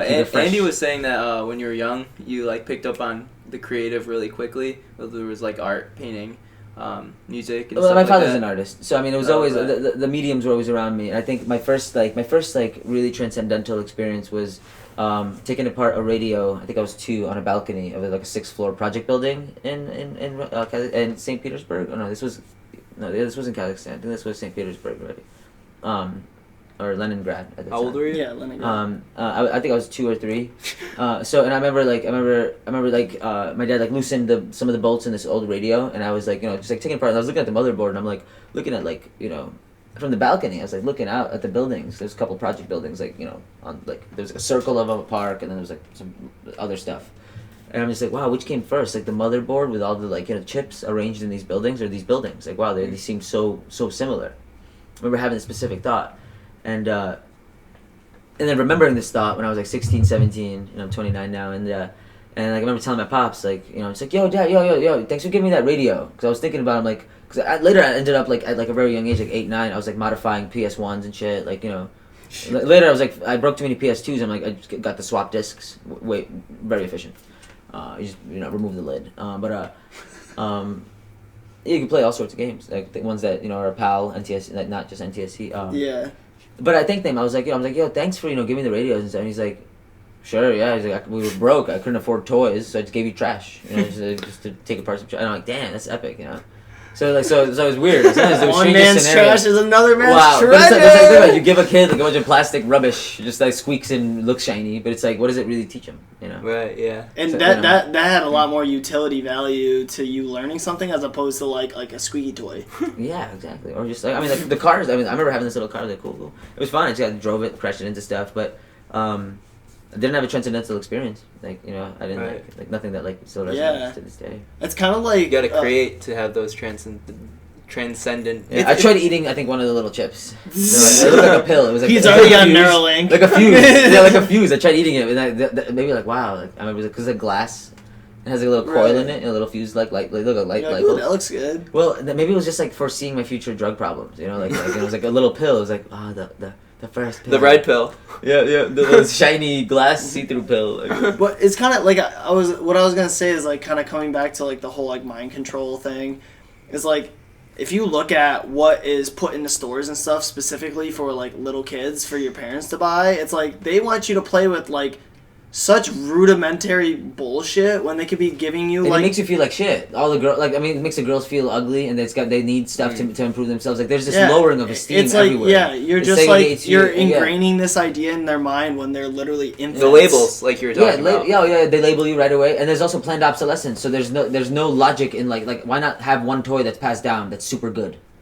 That then has to get fixed by parent and child. Most of the toys I played with growing up, plus or minus some birthdays and Christmas, were hand-me-downs. I played with Hot Wheels cars or Matchbox cars that my dad used when he was a little kid. And it's that shit was this is so great. They don't make shit like this. Well, because also they were all they were more dense. I think they were more dense, and I think even they weren't made out of plastic either. They were made out of metal. Exactly, they were metal, and you could rivet the wheels back on. They were just a nail, sort of. You just get a nail in it and rivet it. They're way stronger to play with. They last forever. I still have them. Probably keep them. Yeah, they're cool because you crash into shit. They're boom. And you have the little tracks. And you can build shit. The building, right? Creating shit. A little kid. Legos. I'm a 4-year-old and I'm building loop-de-loops and shit for... Get some Legos. Yeah. Legos, Tinker Toys, Connects. That's a language right there. You could speak to people through that. You can make an animal out of it. Yeah, set it on fire. But you leave this palette for little kids to use their mind and expand what they can know, and they find shit out without someone teaching them. They're just boot it up. Look what I did. Holy shit. That's the thing. Giving I think what's the most important thing, and I'll give you an example of how without noticing somebody could really squander and squash a child's vibe with any creative output. Yelling at them about drawing on a wall. Fuck your wall, fuck it. Learn how to paint a wall. Learn how literally. Go to your basement, find the colors that wall's made of. 90% of the time that you got the colors in your basement because the people who painted it left it there. And you can paint it and it'll dry Nobody in needs your basic 3 paint in your hours. basement. And just go over whatever the hell they put on the wall. Put a fan in front of it. If it's Sharpie, spray it silver. So you could, there you go. There's this little trick. Spray it silver so it doesn't keep bleeding through. That's a good band, by the way. Bleeding through. That's so true though. In my growing up in my first house, there was in the basement there was a closet underneath the stairwell that was almost a little room, and it had all of our games and shit. So my brothers and I would go in there and close the closet door, and there's a light, and we would hang out in the closet and we would draw all over the wall and shit. Yeah. And for the longest time, my parents didn't realize because they wouldn't go in there. And then one day, I don't know, I was 3 or something. They opened it up and it was just covered in shit. And they got they were kind of annoyed, but then also they were just well, we don't ever go in. It's a fucking closet. Who the fuck cares? Yeah, exactly. It's as long as they're not beating each other up. But it could even a worse scenario. The kid takes a toy and does or a marker or something a sharp pen that's not open. His intentions to draw some stuff, and he's and he's maybe he wants to draw on the TV. You could yell at it. It happens multiple times, I'm sure. Maybe get a less cooler TV. Get like a basic TV for where your kid plays. You know, keep your awesome TV somewhere else. But if they do that, be like cool. You know, and then just leave it. You know, or just whatever. Yeah. Like, be like, that's great, cool. You're collaborating with the people on TV. Like, what are you asking? Because the weirdest thing is, so my son's 3 right now. Because I've had him since since he was a little fetus. You know, so I'm like, he's always hanging out and I'm painting. And he would always just be chill, like, wow, like, what are you doing there? Like, for a couple hours during the morning after his little feeding. He'd just watch you? He'd watch me before his nap and, refeeding change. He's like, he just chill there in his little thing, the rocking thing, like, and just watch me paint. And, like, I forget he's there. I get scared. Like, oh, shit, wow, what's up? And he's like, what up? Yeah, cool. And so he's like, wow, you're bending realities. I mean, I don't know what the hell. I think I saw my dad doing the same thing, though. My dad also was probably doing the same exact stuff. It's just natural, I think, in that sense of, like, but I think that, came a point where, he would, like, before he could walk even, he's like, he's like, blah, blah, blah, and he's, like, not looking, just kind of scribbling on a thing, he's like, and, like, whether he's aware that he's making marks, I'm like, wow, cool marks, I'll give him different tools, change his tools, because, he's not going to be able to close caps yet, but soon after that, he is closing caps and doing stuff like that, but, so how it got to now, where it's like, because it doesn't just get to this point, you have to, like, it's almost levels of it. But the interesting thing about language and actually, like, understanding what the expression of trying to make sounds is, like, whether I'm using words or tone or I don't know, because it seemed like when he was like 1.5, 2, there was like 2.5, like, or like or I guess like right around 2, he would there's a point where he would just babble. I would ask him, so, like, what did you draw? What is this? What's going on here? And he's like, and it was baby talk, like, he could say some words, but I'm like, whoa, and he would ramble for mad long. I don't know if he's trying to be but, like he me, knew what you were asking him. Yeah, and so, but he was giving idea to this, so he learned to explain and, like, to try to critique and like, try to dissect what the visual things he was trying to do and why, or, like, whether he was adding new meaning to it, or dissecting meaning that he already felt. So cool. Before he knew how to actually use words to put to that meaning.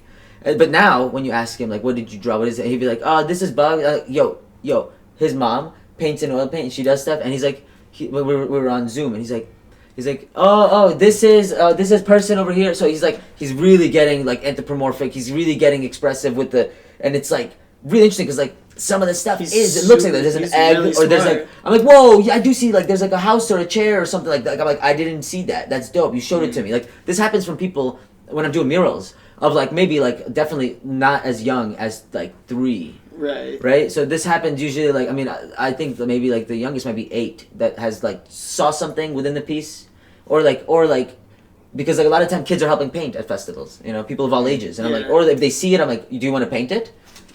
Kids usually are like, yeah, let's paint, Most adults, some adults will be like, no. But I'll take that idea, I'll be like, yo, cool, thanks for seeing the whale, I'll add it, A lot of time people who don't paint will paint and it's good. So it's like, just because you don't paint doesn't mean that what you're going to paint can't be cool. The first painting you do could be dope as fuck. Not that it's going to sell for billions, but, like, I don't know. Yeah. Maybe, like, because maybe you don't want the billions. Maybe that causes all your doom and your death. So, like, immediate death. You got billions, you stroke dead. You don't want billions, bro. Chill. So, all right. So this is a cool. I kind of want to caveat into something because it's something that you always talk about with art. Like when you're, like, upstairs, working on, like, 4 pieces at once. Is the idea of finishing art pieces is, like, the death of the art piece? Well, okay. So, so framing stuff. Like, if you go to a gallery, things are framed. Usually they're varnished already. Yeah. So it's like if it's an oil painting, it's gonna look, if you add something to it, it's gonna be different depth and different shine compared to the varnish, pretty sure. So it's like it's hard to, you might, like, you could wipe off and, like, wake up some of the varnish and then go back into it and, like, that way and then remarry it with a new coat or something like that. But it's usually at that point it's already, like, because oil paint, no matter how thin or thick, you want it for a few, even if it's very thin, you're working in thin layers, building it up. Mm-hmm. There's at least, like, one layer that's, like, 50-50, so it's, like, it's got some, like, a good thick resin in it. You want it to dry for a couple months, so it's like, so you're already certain it's done at that point. Then you varnish it, whatever, you're varnishing it, and, like, I mean, I'm usually so busy that I'm not trying to purposely finish stuff, you know. So and so I'm like, you know, but yeah, usually after that varnish, I mean, I have went back to pieces, then I have to revarnish them, just adds more depth. But when it is like super finished, it could be finished. That's the thing. It could also be finished at any point. It's like really it's the right price because in a way it's like, but it's kind of reverse selling out where like kind of like selling in where. Let's say there's a painting, whatever, like when it's done, and it might take me a year, I might sell it for like $2,000, $5,000, I don't know. But like in the middle of the process, when I'm like really not done with it, if somebody really wants it, I'm like, oh, you know, it's not finished, you know. And like, but like, no, stop, I like it, I want it. I'd be like, whatever, $10,000 or something like that, just because I'm like, I enjoy painting it. I want to fucking paint on it, you know. But if So you really it's worth want more. it, there's a price that could take it away from me right now. You're like, because I don't want to. I don't want to let it go. Later on, whatever, it's done. Like I'll get a photo of it, make prints, but like later on, like eventually, yeah, then it's like find a burial for this or take care of it, you know, like I could frame it, whatever, or like go get it a tombstone, hang it up somewhere. Do what you gotta do. You got like a cemetery of just a gallery. Because you said like it's all quiet. That's why I'm like play some music, yo. This is some sad funeral, you know. And that true. Is sad. It's like your baby, and you gotta let yeah, it it's go. like my baby now. It's like hanging on a wall, Like, why some does- owner, like it's like it looks like some horror club, like I'm like for like underground horror club that you're like trying to sell people. I never It's fucked understood up. that. Why Because are it's art like, you know, galleries like this quiet? Like it's like a library. You're supposed to be Yeah. quiet. There should be What are six you things going. There should be what are you music over here, a disturbing? guy talking really fast, channeling aliens. Do You people know, like literally- they're coming down with their energies, and like just like you know, like there's people that's It's cool like, as fuck. do people with singing bowls, need that Singing much bowls. silence to think about what they're looking at? so they get. Yeah, I don't know. Like I don't. Where did that like pretentiousness come from? It's New York ridiculous. City. Yeah, but it's been like a tradition. Well, no, almost. so no, it is usually so it is like in a sense I mean it is like a power. It's like an A elitist power thing. show, yeah, elitist thing, because you'll hear their tones, their voices. Oh, Becky, indubitably, are you here to buy the painting? You'll be like, oh, we're there. Blood money trade people are here. Cool, like Yes. shit, run. You know, like you know, Super like, sketchy people. Yeah, like whatever. But like you know, in that sense, like you know, I mean, like The only people that have that kind of money. In a sense, Literally like, sketchy. yeah, the fucked up thing is like eventually like. You know, there comes a point where I think like you know you're told who to sell your art to. You know, if you want to grow and like you Yeah, know, right. And then it's you know it's like at that point it's like it's as fucked as the advertising industry where like you have to lie to make products look good. Like so I mean You have like, to convince them that it's worth yeah. selling. If you work for like a firm or something, they just give you things to do, so you have no choice. You don't choose what you work for, you know. But like movie industry, luckily, they can't make racist or fucked up shit. It's too transparent. It has to be good. It has to like could be at least funny, could be over the edge, but it cannot be offensive. You know, it cannot be like offensive Too without much money's resolution. on Like, the line. Not money. It's just like that's just like we just don't do that. Like you just can't do that within certain art mediums. Certain fields, you for some reason you do get away with like because like there's like more closed doors or different unions. Like I mean, let's just say the film union is a type of union. The police union, different union. One is actually extremely good. The one is like kind of weird and bad and like doesn't let you change laws and like you know hold cops accountable. You know, so unions are like I guess how I see them. They are very interesting because it's almost like a country with laws, separate laws and rules and rights, and like you know, but it doesn't actually have a land. It's just So it's hard. functioning So it's hard to within- find a leader and take over it in that sense. It's just like so everyone has like a leading like you pay in, you get in, you know, and like obviously like you know, but like And they're like easily corruptible too. If you think about like the world of like Jimmy Hoffa, and he was just like working with the fucking mob. yeah. So well, yeah. I mean that's the thing. Part of it is like I mean like if you look at like some I mean like mob and mafia stuff. Like I mean I think the cop stuff is a little colder because I think the same as like the individualization of the soldier at war or the cop on the field. Yeah. Like yes, they might be in a community where other cops they know them. They might be family with them or whatnot or some relationship. True. But within And they're just working. within the they're mafia, working with the that's mob way too. more fam. That's like you're raised into it. Your cousins are in there. That's blood stuff. So there's way more. In fact, probably way more moral code within that. Not just like the trust and like a little more secrecy, but You're saying mafia I'm saying versus mob? I'm saying the mob, Well, like mafia kind of like stuff, like organized crime. Organized crime is usually like it's like a heritage thing. The cop thing, it's like this it's like it's a bunch of different. It's people. like a shell that you wear. You wear the cop uniform. You're in the crew. Right. You pass the test. You take that oath. You're in the crew. It's kind of like the soldier thing. It's very similar. Where it's not like, but they have a mob attitude. They come take over shit. They steal your shit.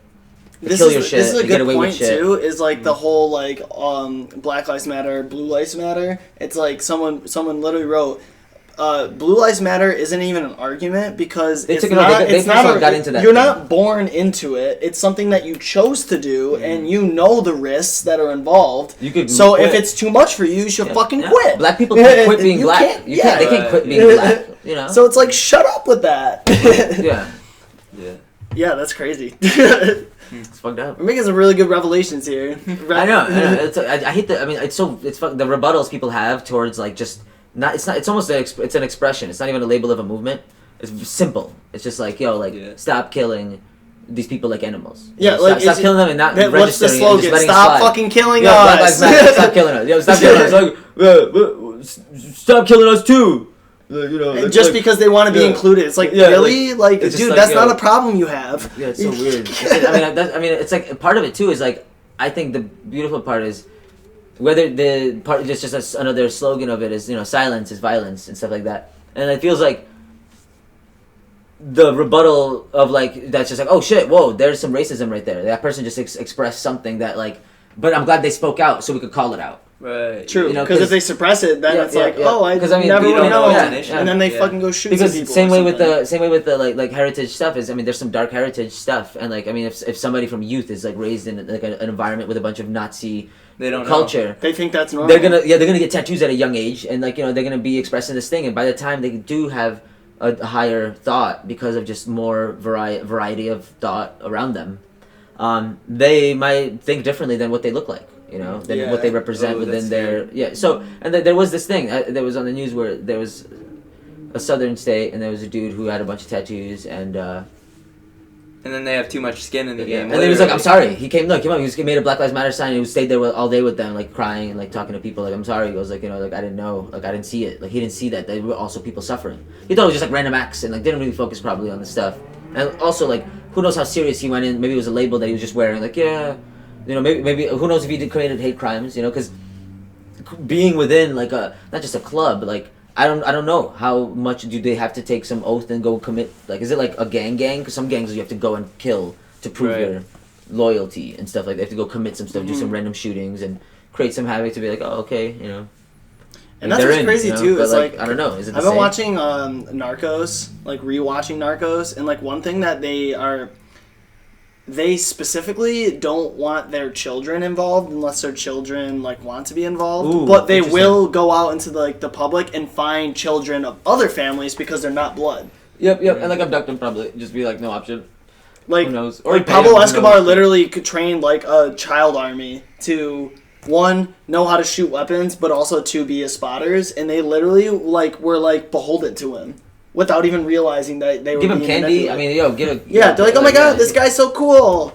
And then you steal them from their family so And- they don't yeah. have anything else to rely on. Dude, but him. and literally like there's like a scene where basically like the DEA and the Colombian government like military or whatever that are like fighting Pablo Escobar, they find the spotters. They realize, oh, he's got a bunch of these little kid spotters, but like Are they gonna go they all know down? they know what they're doing. At a certain point, they realize like they're helping a fucking like terrorist. But by then, like maybe they got him hooked on drugs already.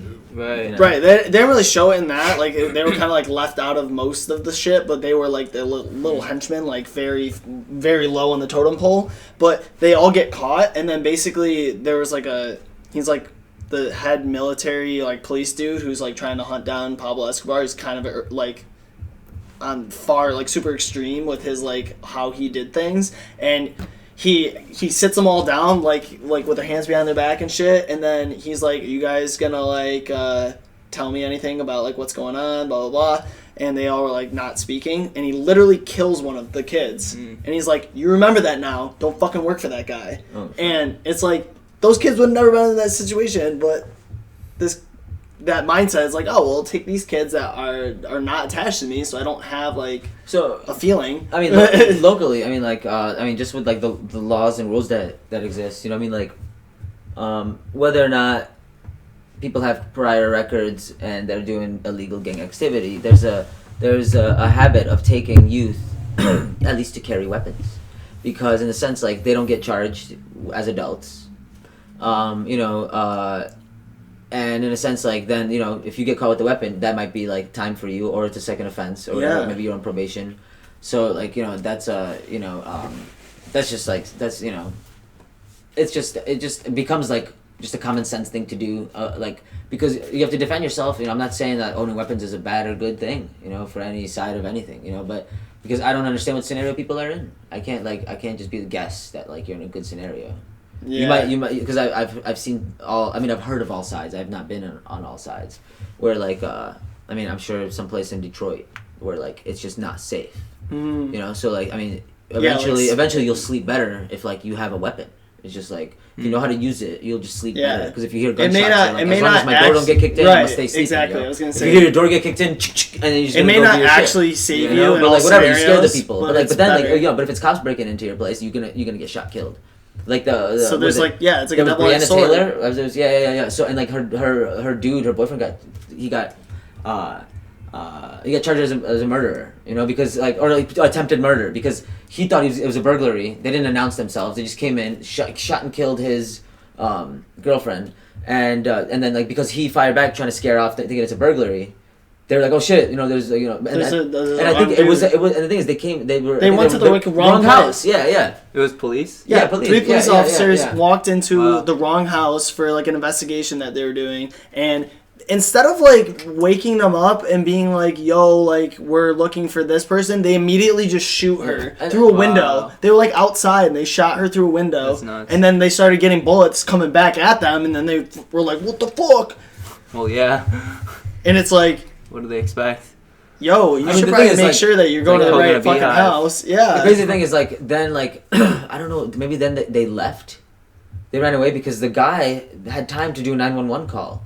911 call. He's like, yo, I think there's a burglar here. There's like burglars, and they killed her. They shot her. They're like, where'd they shoot? He's like, I don't know. She's on the floor. And like, so there was like a panic scream. Like, there's no way in that shocked moment this person was gonna try to make up the scenario that he knew they were cops and that he didn't know that they were cops. Right, because he was also sleeping. That means he had zero knowledge that they did not announce themselves. That's a serious. Which is like totally against the rules. That's yeah. Like, part of it's like, what part of the oath are you following? Orders? Like, was that in the orders? Don't announce yourself. Right, because unless it was like someone like, oh, we're hunting down fucking Hitler and he's hiding in this house, we're gonna go in and unannounced. I think it was a narcotics thing. Yeah, it's like, you better fucking know that person's in that house before you just. There was no narcotics found. Yeah, that's the thing. It was a wrong place. And no narcotics mind found. you, so Breonna Taylor is one of these people that is a part of the Black Lives Matter movement right now. Of like names that are being called out to get the police like arrested. The police, nothing's happened to these people. Yep, to become accountable. Yep, they have no accountability to remove what is it? And they're just avoiding it. Well, there's a lot of pressure now. I mean, especially because all 4 police a lot in the George Floyd thing already got arrested. Like, they're gonna get arrested at some point. I don't know when, but people are like, no, a lot is already changing. A lot's already changing. Other states, it's a worldwide thing. There's like, like all over the place. Yeah. Some of this stuff happened like because they're like, oh, well, this happens here too. Yeah, but it's interesting that like there are some holidays that are celebrated and there's parades that are done worldwide for some cultural movements. And representations of certain backgrounds, but it seems, at least from what I've seen, maybe again it's my media, my diving into the media of it, how much am I digesting? But it seems like around the world, like there's times when there's massacres, and there are sometimes like if there's a massacre or there's some kind of there might be like a worldwide reflection on it, or like people gathering or something like this. Or like, but it's interesting. I don't know. Vietnam time. I know there was like the protests here. Was that happening worldwide, or was that mostly a country thing? This is something I don't know off the back of my head. It'd be interesting to check that out, because it seems interesting that, and I mean, other countries have it worse. We don't understand. That's what this is all about. It's just raising the awareness so much, and it's beautiful that it's resonating to that thing because is it Cuba or Puerto Rico, where like the LGBT community was getting killed off. There was like they were killing people like because they were just like it just became this culture norm. Like the leaders were like, yo, like this is toxin. We have to kill these people off. Or I don't know if it was happening just on the outskirts, but like so it was like. That's really scary, you know. That's like whoa, like there's an epidemic of this slaughter happening, like just because ideas aren't being accepted. So at the same point, and then Native Americans also are resonating with the movement that yo, we got genocided, hard, our land was taken. So they resonate. They're like yo, you were brought here, worked, you built this land, and now like your ancestors built this land. They were like abused terribly. And so, of course, they resonate with that. And I've seen many of them. I was, we walked here peacefully. Syracuse, luckily, had a peaceful walk. I want to, if I can find it after this, I want to share it. A lot of native love out there.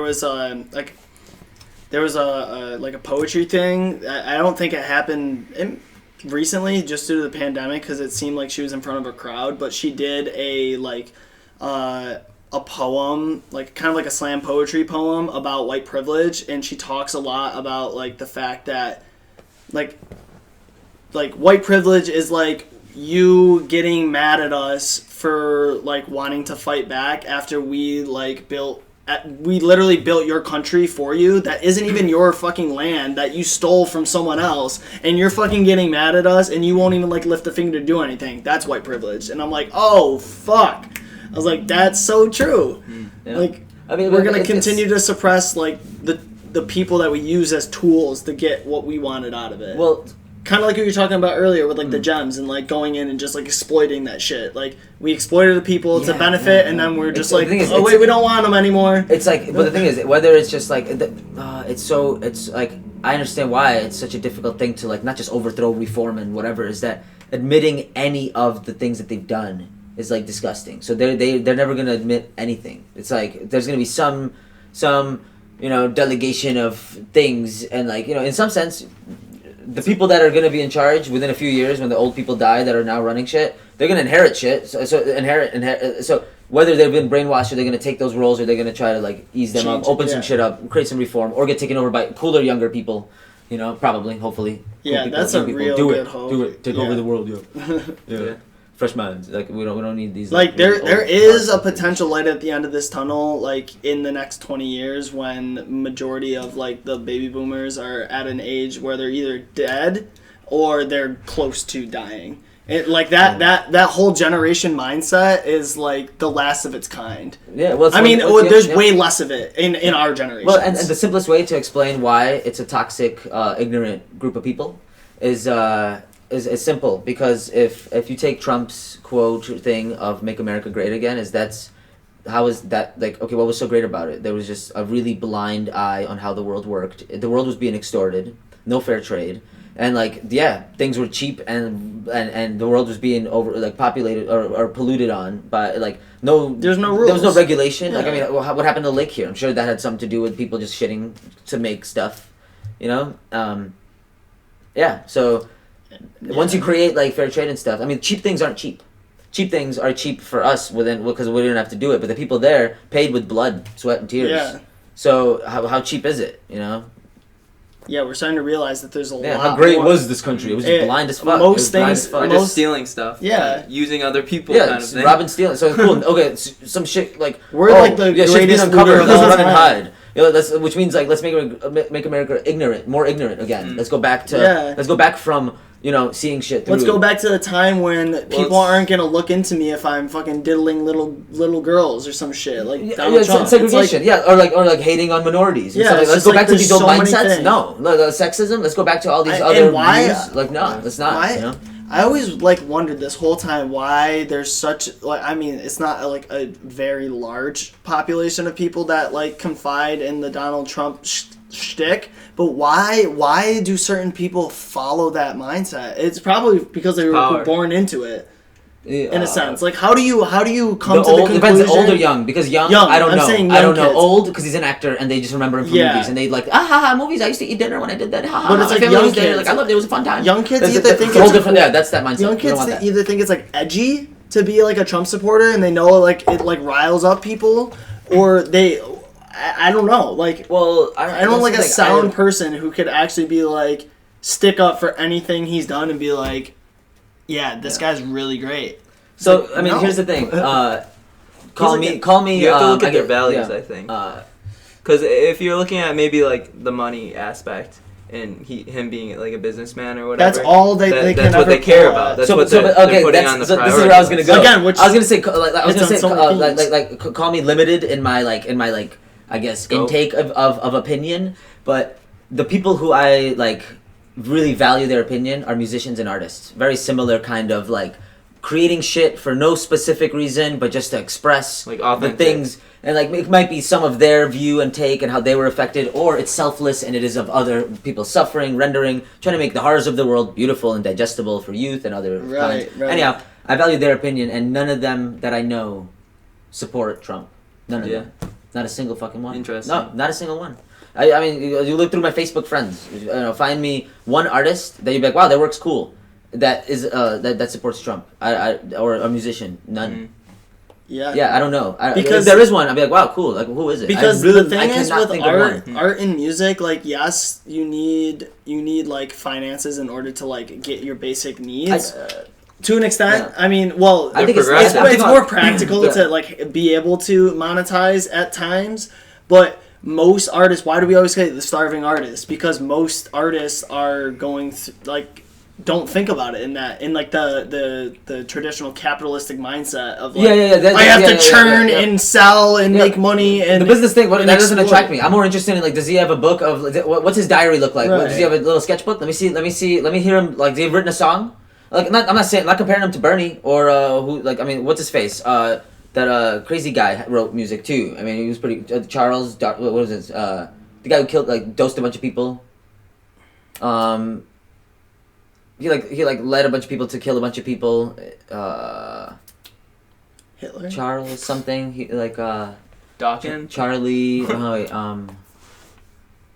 Charles the Great. No. So he was like Charles Charlemagne? Manson. Charles Oh Manson. yeah. I get where you're going. So now. so in a sense, like, so I'm not just saying like, oh, you're a musician, you're gonna be like holy. No, because I mean, he had some music and he was, he had a following and he had like some psychedelics. So, but he did some horrible shit, and like he brainwashed people.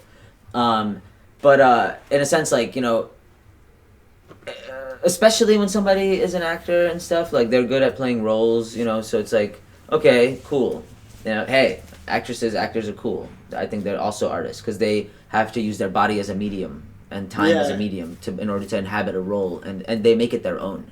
So it's not a clone drone medium. It's not any less than painting or dance and stuff. It's an expression that's very selfless. That's because no one else is going to be able to recreate exactly how that person. Yes, but you carry a motive through that. Is that I don't like if you're playing a role. Who's writing a script?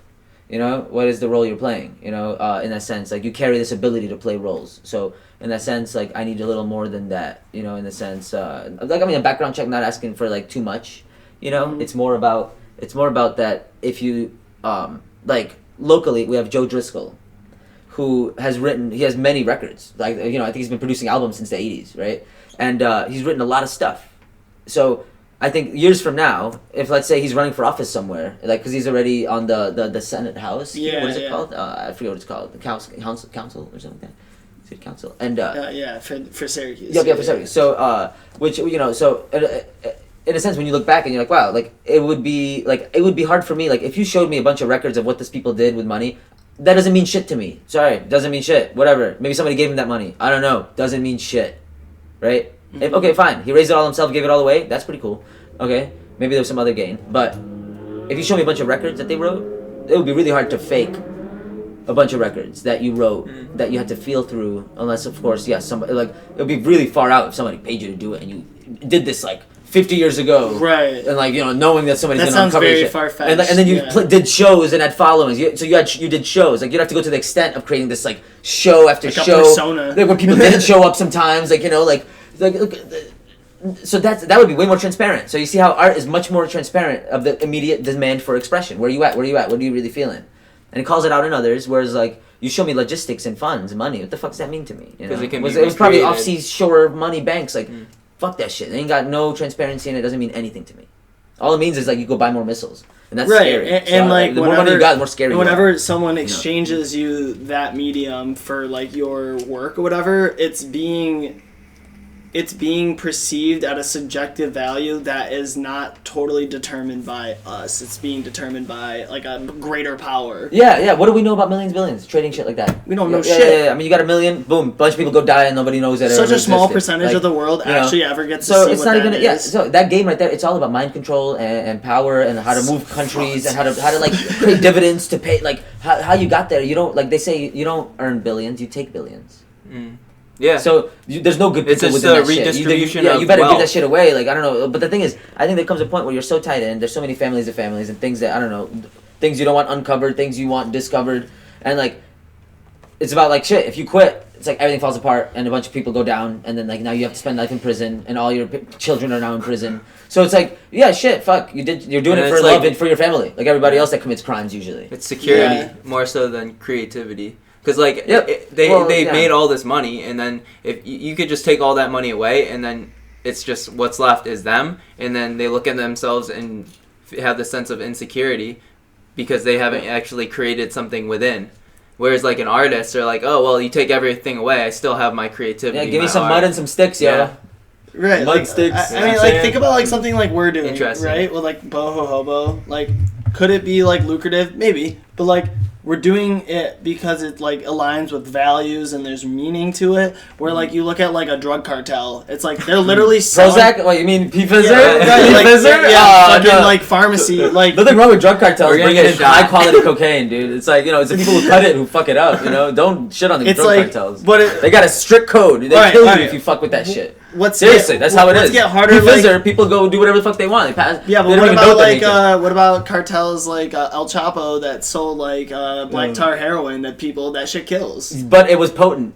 And but the thing is, the problem is that maybe it was too potent and people got addicted. But I think the problem is quality control. Is like if there is one cartel and like the cartel goes down to the middle last person, where the person on the street To make sure- is part of they the don't want cartel. people to No, but die. check it. Well, check They don't it. want their clientele to die. If they found somebody cutting it, they would probably kill him or fuck him up. Be like, don't like you now sell my product, right? They'll give him and be like, and they'll threaten him, be like, if you ever change the quality of this product, we'll fuck with you. So basically, because you want quality control because you don't want your customer dying. You want And them you to hear this keep on buying Netflix or whatever shit. these documentaries that they show on Netflix and stuff. They show these things of like drug dealers and stuff. They hide in their face like, yo, dude, this what's up. But like, and they tell you they're like, they create these large batches and then they spread them out. And like once you know the stamp, you're like, that's the one potency.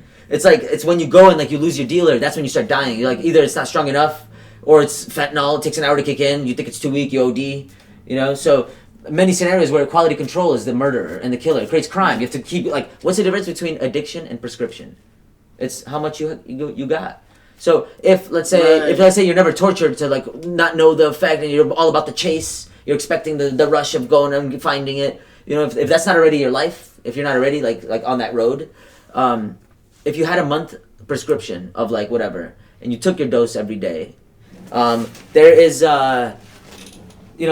then you just get on with your fucking life. You get on with your life. I'm not saying like you're overdosing taking because the goal is not to take so much that you're fucking passing out. Like I'm not saying that you should do dope or any opiates ever at all. Like if you're old, sure, but try weed first. Do some edibles. Yeah. Take some fucking tincture oil. Just fucking take dabs to like you fucking CBD. pass out. Wake up, rub CBD on yourself. Yeah. Look good. You'll get oily. you Enjoy definitely yourself. won't- you yo. definitely have a won't good time. Put on some potentially music. OD put on some- from that. Yeah, put on some music, yo. Get some lights. Dim the lights. Have a good time. Have a good time. Yeah, you're old. You deserve it, yo. You worked hard. Yeah. Fucking get off the opiates, please. Weed will help you eat. True. Anyhow, throw the opiates out. Don't fucking leave them in your cupboards for the kids to find. That's how 90% of us got on that shit. Telling you. Dead ass. Fuck. If it wasn't, it wasn't my grandparents, but it was with my friends, of course, right? Yeah. And perfect example. So I've torn my knee 3 times, and every time I've had to get prescriptions for opioids to like deal with the pain. Did you lose weight? Did you have night terrors? I mean, yeah, and like so the most recent knee surgery, the first one I got, I went through my stuff way quicker than I should have because I didn't have an adult there to like to like monitor how I was taking things, and I was like, well, like this much actually makes me feels good, and it gets it. And then when I was done, I personally had the will to not go and get a new prescription. I just sucked it up after that point. But I went through withdrawal afterwards, and I was like, fuck. I was like, and the thing is, if I went and go ask for another prescription, they would have given it to me. Oh yeah. And it just. Oh, that's weird. But not anymore. Now the problem is like that's why heroin got so popular and grew within the youth. Like the younger people are using it. It's more prevalent, and then there's more fentanyl. So there's more death. So why is this growing? Because the whether it was intentional or not, the companies that repatented and renamed Oxycontin, they took oxycodone, and they made an extended release version of it. They didn't. It wasn't no revolution, and also pain management went to the top 5 things, clinical things like mass problems of America to fix. It was like I think it was like cancer was one, like diseases. Heart disease. Yeah, heart disease. Oh yeah, heart conditions. But so yeah, I think it was and then pain management. Mm-hmm. So it was literally that was if a doctor has 5 minutes with you, he's gonna spend each minute asking one question. And one would be are you in pain? Says yes. Okay, he prescribes you some pain medicine. This happened in the 90s, right? When there was a point where oxycodone extended release was out there. It was prescribed here and there. Then the patent got ended. Then Pfizer or whoever bought it, they're or it wasn't Pfizer. Maybe it was I don't know. Maybe it was them. I don't know. Whatever. Somebody bought that shit, and they were they renamed it and created this this push on doctors to prescribe it. And then sure, so people got hooked, whatever. But then it also created this oversaturated market of it everywhere. Because even when I was in high school, I mean, there was people coming in with hundreds, and hundreds you could buy that shit. That their grandparents had in attics, just stockpiled. Why? Yeah, why'd they keep it? The giant fucking jars. I've never seen jars like this, dude. There were jars like this. What the fuck were they doing with these fucking pills, bro? Just why were they giving the them same thing with pills? They were so they weren't even taking with with Ludes back in the 80s. And they just had such an abundance of it, and it's yo, these shits fuck you up. Yeah, but that's what it is with doctors. I mean, and they would say that you could use opiates and not even have withdrawals after having them. They would create mad lies, bro. They created mad lies. That's the thing. They pushed shit on people. They gave it to kids. I mean, they gave it to people of young ages. It's the epitome of organized crime because that's on a level you can't even fathom. But here's the acceptance in it within so if my understanding of basic pharmacology is, let's say you have a 5-year-old who just got their leg broken or torn apart, terrible. They're in shock. Run over by a car. Okay, sorry, I'm painting a terrible scene right now. But you got this kid coming into a medical hospital. Okay, in China, Russia, maybe India also. But if they go into a hospital, I think for the past 50 years, there's a good chance they'll give him maybe a barbiturate or at most, if it's an opiate, it'll be the stuff that's in a sedative, Suboxone, naloxone, buprenorphine. Yeah. So it's a very, very small micro dose of an opiate that has very little euphoric. It has a cap, so it's actually relatively safe. But so you could, but here's the thing: using any opiate, it sedates you, right? So ketamine is used to give people because it doesn't slow down heart rate. It increases blood pressure for a little bit. Heart rate goes up a tiny bit, but then it doesn't go up that much. Maybe from the initial onset. Mm-hmm. It's short acting, so it acts right away, and it's a small molecule, kind of goes away relatively quick. Right. But if let's say they give a child this. The child is sedated in a tranquil state, and their heart and their breathing is not altered. You give them an opiate, you give them like in this country, they give them most likely a Valium or something like that, like a barbiturate, like Xanax mixed with an opiate. So they give them fentanyl mixed with like alprazolam or something like that, and then basically, how many kids don't wake up from this shit? How many I mean, there's definitely some serious negative side effect to slowing the heart rate and the heart and the breathing. Both of them are downers. Both of them are suppressing what are they on a respirator? I mean, how are they keeping these people? How are they keeping these kids? Yeah. If you're 5 years old, what's the dosage for a 5-year-old? Mixing Xanax my knee, and an opiate. For my knee, the first surgery Morphine after, my friends in Burlington came to bring me home after I was out of recovery, and the pain was so bad that the stuff they were giving me, which I was already on a pretty high dose of some opiate cocktail. It was still unbearable, and they were about to give me fentanyl, and my friends literally my friends were literally no, They're like, you're not doing that because you already gave him all this shit. You add that on top of that, he's gonna fucking die. Well, look, oh my god, You were well, like look, unconscious, oh my right? God. I was like, I was super out of it. not like with it. I was Right. like, yo, this shit's fucked. And then they're just That's like, wild. let's just give him some fentanyl. Why? And then, because like they're like, oh, that's the next thing that we could give him. Because you're to, still like, in pain. Tolerance was like, level. yeah. Tolerance level. I mean, if Yeah. he's been taking it for months at that And- point or but- something like that, like and now that's you like- couldn't. You could. I mean, you know that he's not gonna like. You know that like if he took a dose, like it's not the same as if he took it out of nowhere. 'Cause Right. I've never been on fentanyl yeah. before. and They have they're to just switch like- it up too. So, but like here's the like. At least from my personal psychonaut experimentation through high school with opiates, I never got hooked on them. I never hunted them. You know, if they were around and they were prevalent, most of the time I would be just given them.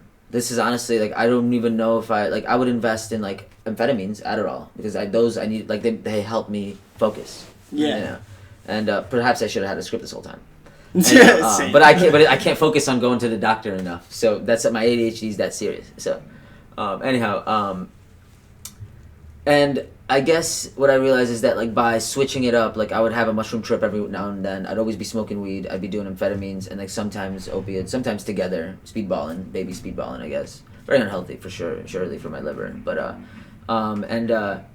but because I was switching it up, I think I experienced mood swings here and there, also from the amphetamines. But then I would just take a break, and I realized that by switching it up, you don't develop a tolerance that you have to keep quenching or like a serious habit. Oh, Get back to true. baseline. Because if it's Yeah, just like yeah, I yeah, like yeah, this yeah. one thing, I'm just gonna keep using this another one thing is like I mean don't do this with just random drugs in one pile.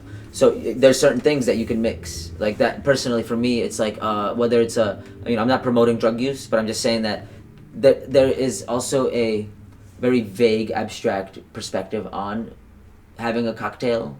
Is that if you don't know exactly what it is, like if you don't know what ratio it is, and like there's a process of mixing it, it's hard to get hooked. It's hard, and like everything's a microdose at that point. So like let's say you have a vial of like let's say a water soluble amphetamine.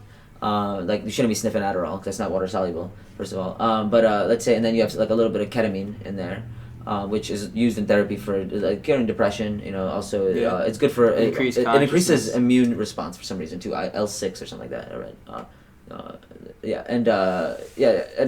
And also maybe I don't know, cocaine or something like that, like a stimulant. Maybe it's some other stimulant, but obviously shouldn't combine two stimulants. But Yeah. But at a low but in a low quantity in that sense, it's that like it wouldn't like I mean one of them, I mean I guess amphetamines, it just depends which, hopefully it's nothing. The tachycardia, like this tightening of the blood vessels is like the main concern. Depends how hydrated you are. I mean, there's so many factors and stuff. How old you are. So like in a controlled but, in a controlled area, you could actually mix drugs in a way that and also so in a sense too is like if the onset of the drug there's a euphoria, right? If you could remove that with like let's say the confusion of one other substance, then like now it's like it's less addicting in my perspective. Like mixing ketamine euphoria with makes stimulant. it super. So that's why like repetitively doing like stimulants is it's like at that point once the euphoria is gone, then it's like shit. Like then you're gonna get angry. But like again, certain drugs are tools. All things are tools. Like if your point in driving cars is just to go as fast as possible, you're gonna kill a bunch of people. You're gonna fuck shit up. You're gonna kill yourself.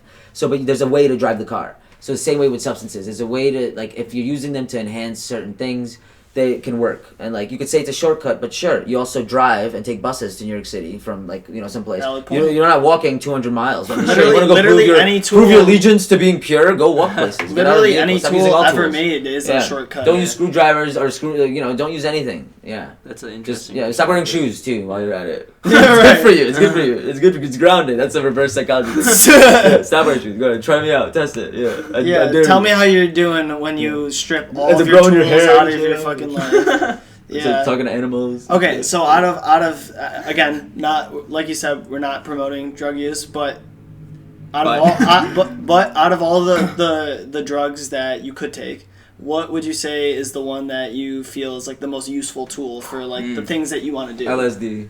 LSD, microdosing. So I'll tell you the best regime that I've come across. Have you had ayahuasca? No, I have not. I've had like I guess I've had I've smoked DMT, like large quantities, like a gram at once, like extremely psychedelic experience. Like heroic. Like super heroic dose. Yeah. And also 5-hydroxy-DIPT, which is it's a tryptamine. It's a synthetic, semi-synthetic one. But it's sort of like mushrooms, but it's like maybe like AMT, like sort of similar. But very quick onset, lasts about 5 to 8 hours, but extremely digitally visual. Not like mushroom. There's not a very organic waviness to it. Yeah. Like I mean, there was like a person like It's like shuffling Star Trek. cards. Yeah, well, yeah. I also like it's also extremely. It's kind of heavy. So not is that like the TCE, but fractal stuff that you see because it's kind of like a different type of visual experience? well, there was a lot of like I mean, so closed eye visuals. There's something very it depends what you're doing. So like okay, like true. some substances like some amphetamines and phenethylamines they like or they're stimulating. So it's like you're not gonna like I mean maybe MDMA has more of a serotoninogenic, like a more of a calm, peaceful, like, you know, you might want to lay down, fall asleep, take a nap. It's not like meth where you're like, ah! Yeah. So, but like closed eye visuals with that, like, yes, you might be seeing patterns and there's like some closed eye visuals.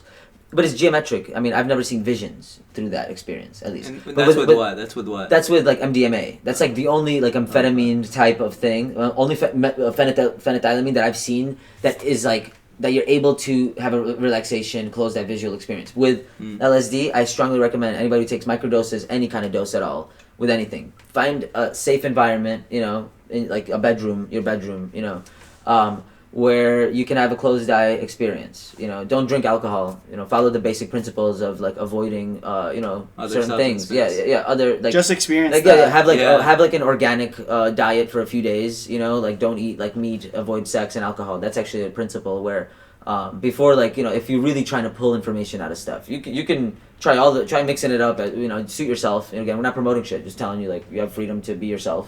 You know, I don't believe in restricting mental states. That seems weird. That seems like oppression.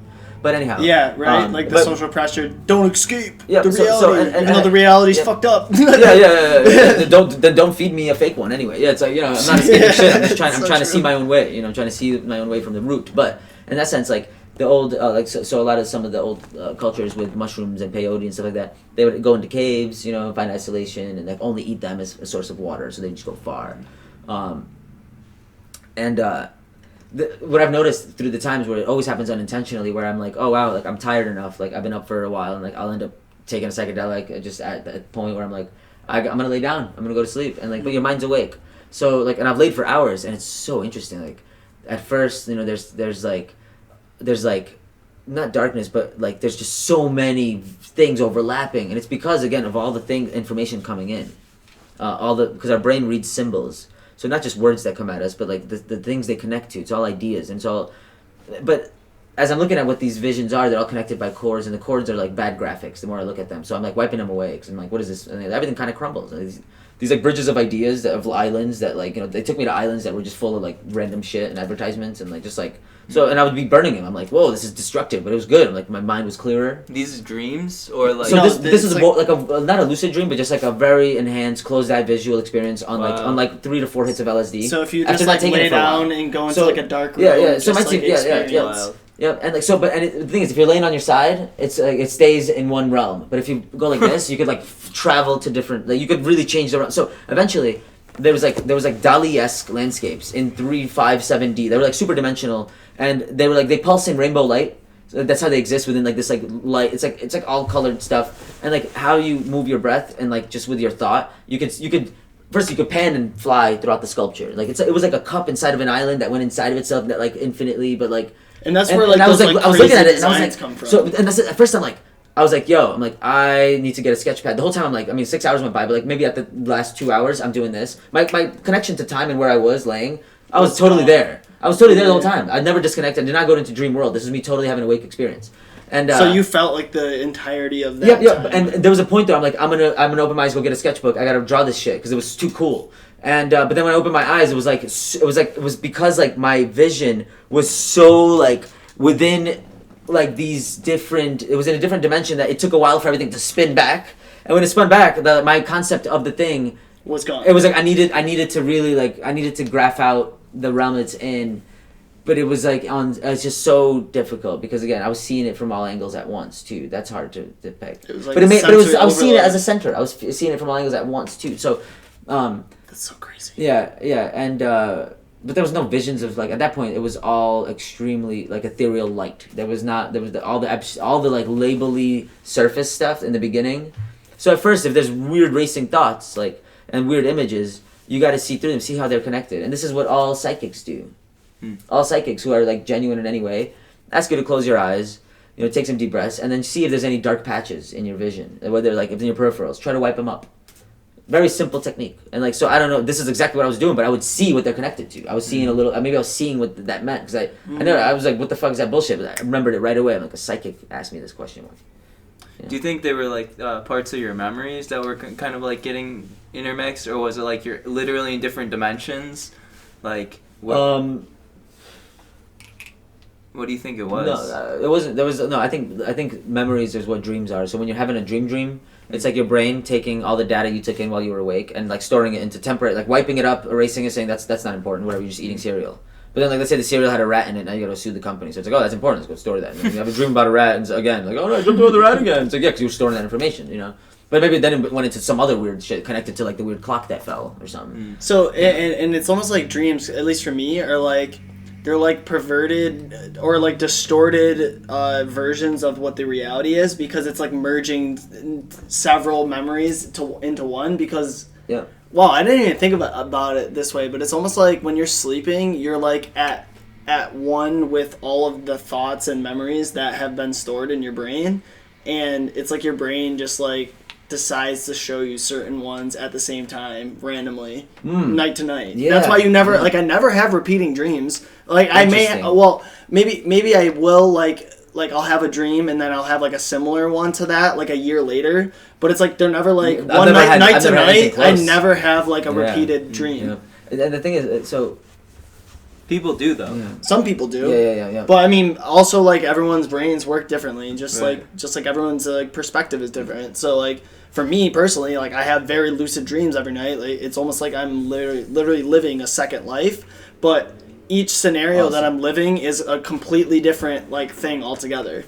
I think there comes a point. I don't know if it's just with like growing, but it seems like. When I remember even some of the dreams that I had as a kid, like it's weird because you remember them in a memory. Excuse me. Like you remember dreams in like almost like a movie or memory being played, like kind of like a memory movie thingy. Mm-hmm. And it's weird. I don't think they skew as much as actual memories do, because our take on our past will always skew with how we cope with it. Right. It might be as dark or as light, or because it might be like, wow, this changed. This made me who I am. Da da da. So. But with like movies, you're saying they're fixed. Well, no, I'm saying that with dreams, right? Dreams are like, I remember the first dreams that I remember was like, I think I was 5, and it was like me like in like a jungle desert thing with the tall grass, and like there was a lion, and I was like, and I could hear it like, and I was kind of like, it's gonna get me. I don't know if I was like a jaguar, but I don't know what I was, but I felt like I was still the little kid that I was, and I'm like, what the fuck am I doing in this jungle with this fucking lion? Yeah. And they never ate me. We just kind of like did this. We circled around the fucking field a couple times. That was it. And I remember that was like the first dream. And then I remember having dreams that like none of my dreams had sound or color a lot of the time. They just, but like, because they were in their own kind of thing, and like I could tell that it was just like this thing, but there was no sense of perspective. Things would be like skewy and very distorted. Yeah, but 100%. now I don't know if you would agree with your lucid connection. You're like remembering that it is a dream realm, and even if it's fragmented, like there is a sense of like as if it's a simulation, and I see the grid. Yep. Like I see that there's a horizon. It's not distorted. How I'm panning my perspective, whether I'm like in a being, in a body, in a point of view, in a vehicle, in like the third person. Or, I'm just flying around like a third person, but that's like kind of God mode flying around perspective, looking at scenes. But there's like that sense where it's like, oh, it's the same architecture.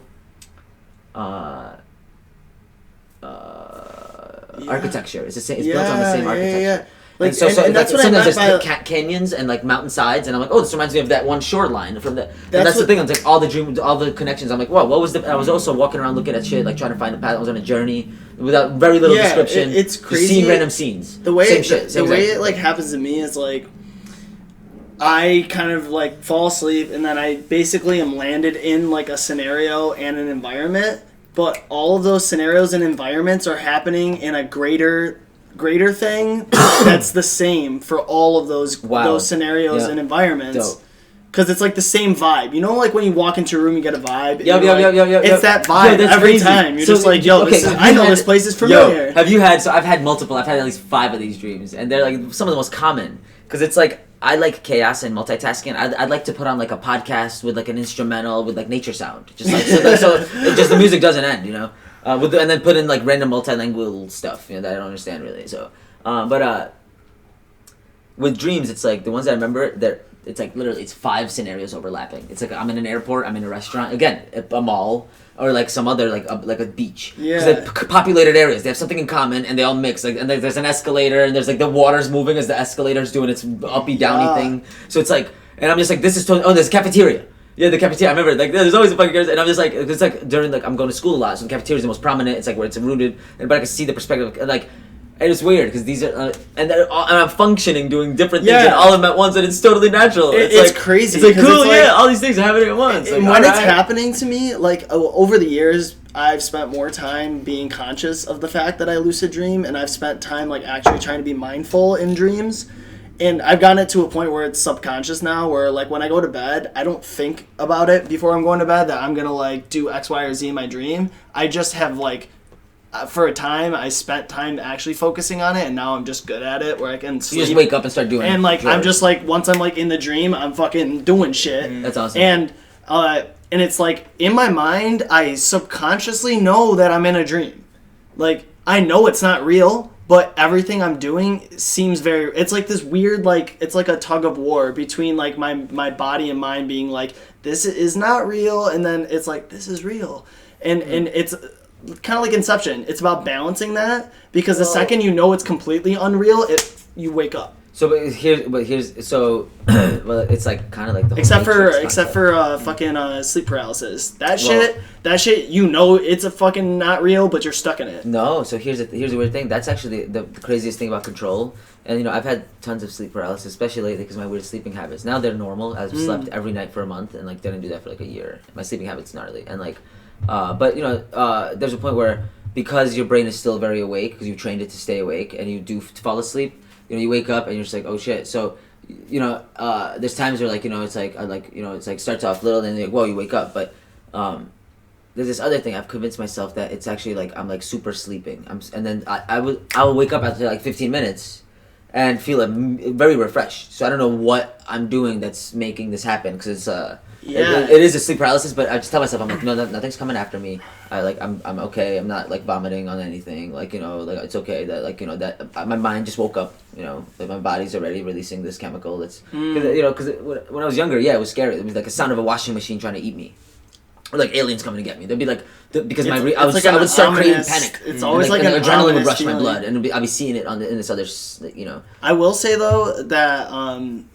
Most of my sleep paralysis moments have had a very like the stereotypical like ominous being that's like looking over me, and one of them specifically I want to share this story because I've never shared it like on a podcast, but I've shared it with people. I was seeing this girl at the time out in Vermont, and her family like owns like a ski house near Okemo Mountain, and it's said to be like haunted, but she didn't tell me this. So I'm there, whatever, and like the way their like sleeping situation was set up, there's like bunk beds, so we like slept on different beds, and she knew that I was like a lucid dreamer or whatever, and she didn't tell me about like the fact that there's like shit that has happened in that place that like her and her brother have seen, her family has like experienced, and she just kind of like left that out of the story. So I sleep and I have like a very vivid, like perverted dream of reality where like I'm like in a room with a bunch of people that I know, and I see all of them, and something's just very like everyone's off, and this is not normal. In dreams, like when I see people and interact with them, they look normal. They look how they normally do. It was like their teeth were like fucked up, like it was like this really like dark, like if you were like having a bad trip or something. Whoa. And basically, the scenario was I was like in Andrew's fucking. So our friend Andrew, we like went to his house every day growing up in our neighborhood. So we're in his garage, and then it's like a collective of people that have been like in my life. So not specifically the people we hung out with, but like a bunch of different people. And then there's this like bus in the back of the again, perverted reality. So like the inside of Andrew's garage was actually like way larger than it actually is, but I knew where it was. And there's a bus, and basically the bus door, at some point I'm like realizing that everyone's kind of like off, and I'm like, what the fuck's going on here? And then the door opens, and like this ball thing, it looks like a ball from a distance, kind of like rolls out. And it rolls out kind of like halfway between me and the bus, and it just stops there. And I'm like, it caught my attention because I have like ADHD, so I'm like, ooh, what's that? And I go to like walk towards it, and someone warns me. They're like, don't touch that. You'll like regret it or some shit. And I was like, oh, like fuck this. I've been in so many of these dreams, like whatever. And I like picked it up, and I literally saw like face to face with like a dead ass fucking like demon thing. I've never fucking experienced that in my life. And Jesus. And then immediate sleep paralysis. Whoa. Like the second I saw it, it stripped me out of the scenario I was in, and then I was in like complete darkness, and like I felt this presence of like something was gonna fucking kill me.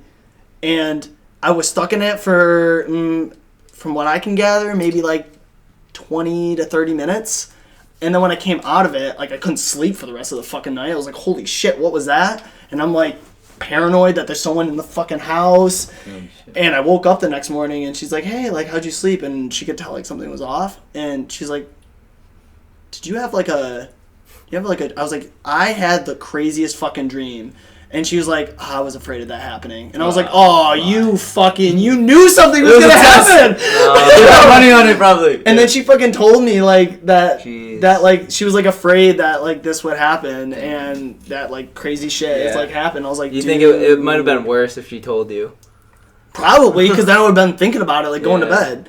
That's like an Indian burial ground, or maybe somebody. Like, dude, that shit scared the fuck out of me. That was the scariest dream I've ever had. Yeah, and Jesus. It's so vivid to me still. Sleep paralysis, is that when you like you're sleeping, but you're like in, like you said, complete blackness? Like your mind is awake, but your body will not allow you to move. So sometimes your eyes open. Yeah, it feels. You see the room. It literally feels. Yeah, the room's like gets trippy. But you can't move your body. Effect. So I sleep on my stomach. So that's like very vulnerable state. Because if someone wanted to sleep on my stomach, they just come and like fucking stab me or whatever. I mean, I guess sleeping in general, you're in a vulnerable state, but I can't use my arms or legs to like defend myself. And it always feels like I have like, you know, one of those weighted blankets. Oh, it's so heavy. Imagine that times like a million. Yeah. Like so heavy that like even like moving your finger like upwards is like feels like you're trying to like move a bus. Right. Damn. And you're just like, and you're just like internally like screaming.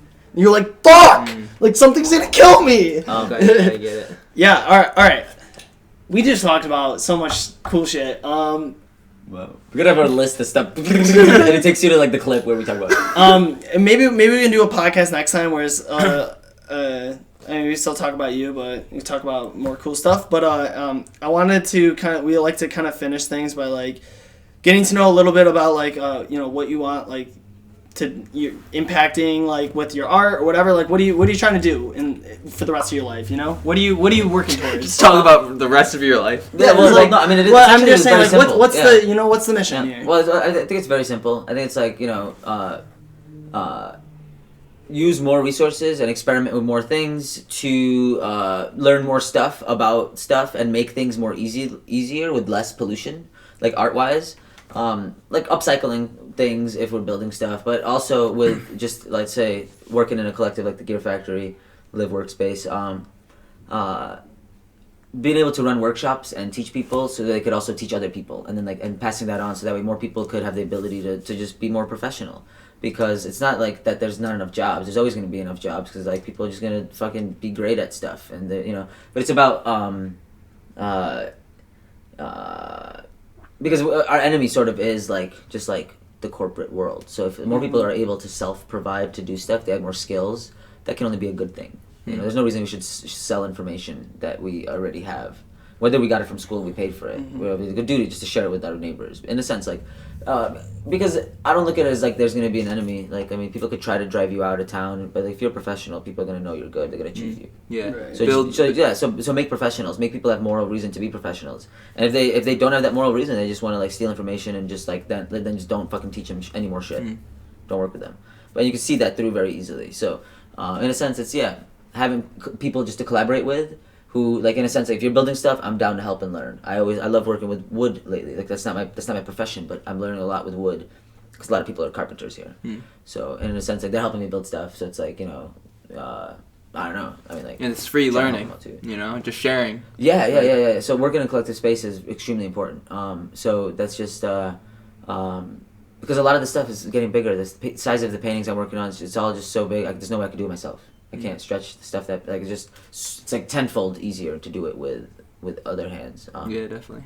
And but I have my own work. I have my own works and, like, things that are just, like, in a sense, like, not that they're vague or abstract. There's some symbolism that I worked with. I think my drawings, illustrations are much more defined in their context stuff, and my paintings could get more detailed. But also, I think it's being more clear with the message of, like, because there are voices that need to be heard that for the voiceless. There's, like, things that we can.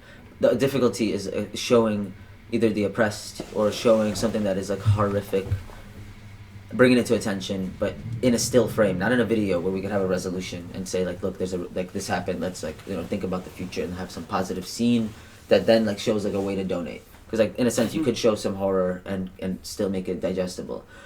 But with one image, if you have a painting or something, like, how do you show the condition of something bad and very scary and make it beautiful enough that you could hang it in a bedroom? But that doesn't lie. It doesn't hide what it is. That's a difficulty with art, in a sense. Like really fine art where it's, like, limited in that sense. It's just one image.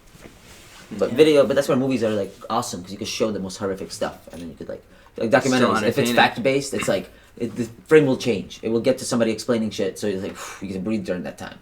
It doesn't have to be super pleasant and wipe away everything, but it's moving. It's a moving picture. It's pattern disruptions. Yeah. You could hang it on your wall, and, like, the TV could show it for a time. It's gonna end eventually. With that, will be there forever. So, in a sense, like, it has to be digestible. Damn. And there's a layer of, like, untruthfulness because you have to make it digestible. So that depends how far and how good of, like, an illusion or a language you're like it depends what the. Some languages we don't understand as deeply, like mythology and some of the symbolism, where, like, Freud, like, why did he decode dreams the way he did, and why is that very like followed?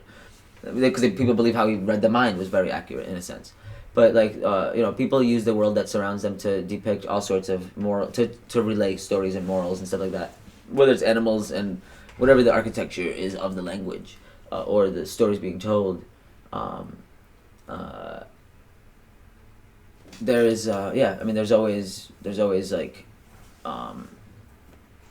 there's always, like, warnings and things that are being relayed from way back in the past, or, like, just people that don't communicate the same, but we don't give it much credit, because we don't have that same belief to, like, certain ideas. But they're in us.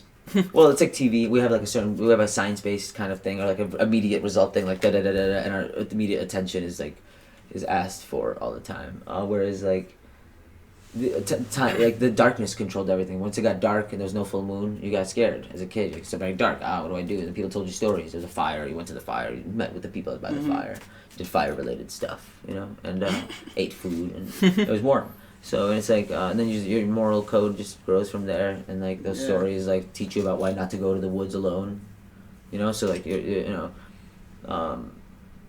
but then there's also a lot of other funny morals, and some of them overlap. Mythology is great because it's like, wow, how are these languages and these story, like, constructs, how are they so dissimilar, and they're all around the world being shared? Like, are these people, like, talking to each other, or is this just something that's, like, speaking a different language of being human, that's just, like, painted within symbolism? It's speaking the same human experience in different kinds of painted animal types of stories with, like, and that's the cool thing, is that once you see that language, you're like, oh, interesting.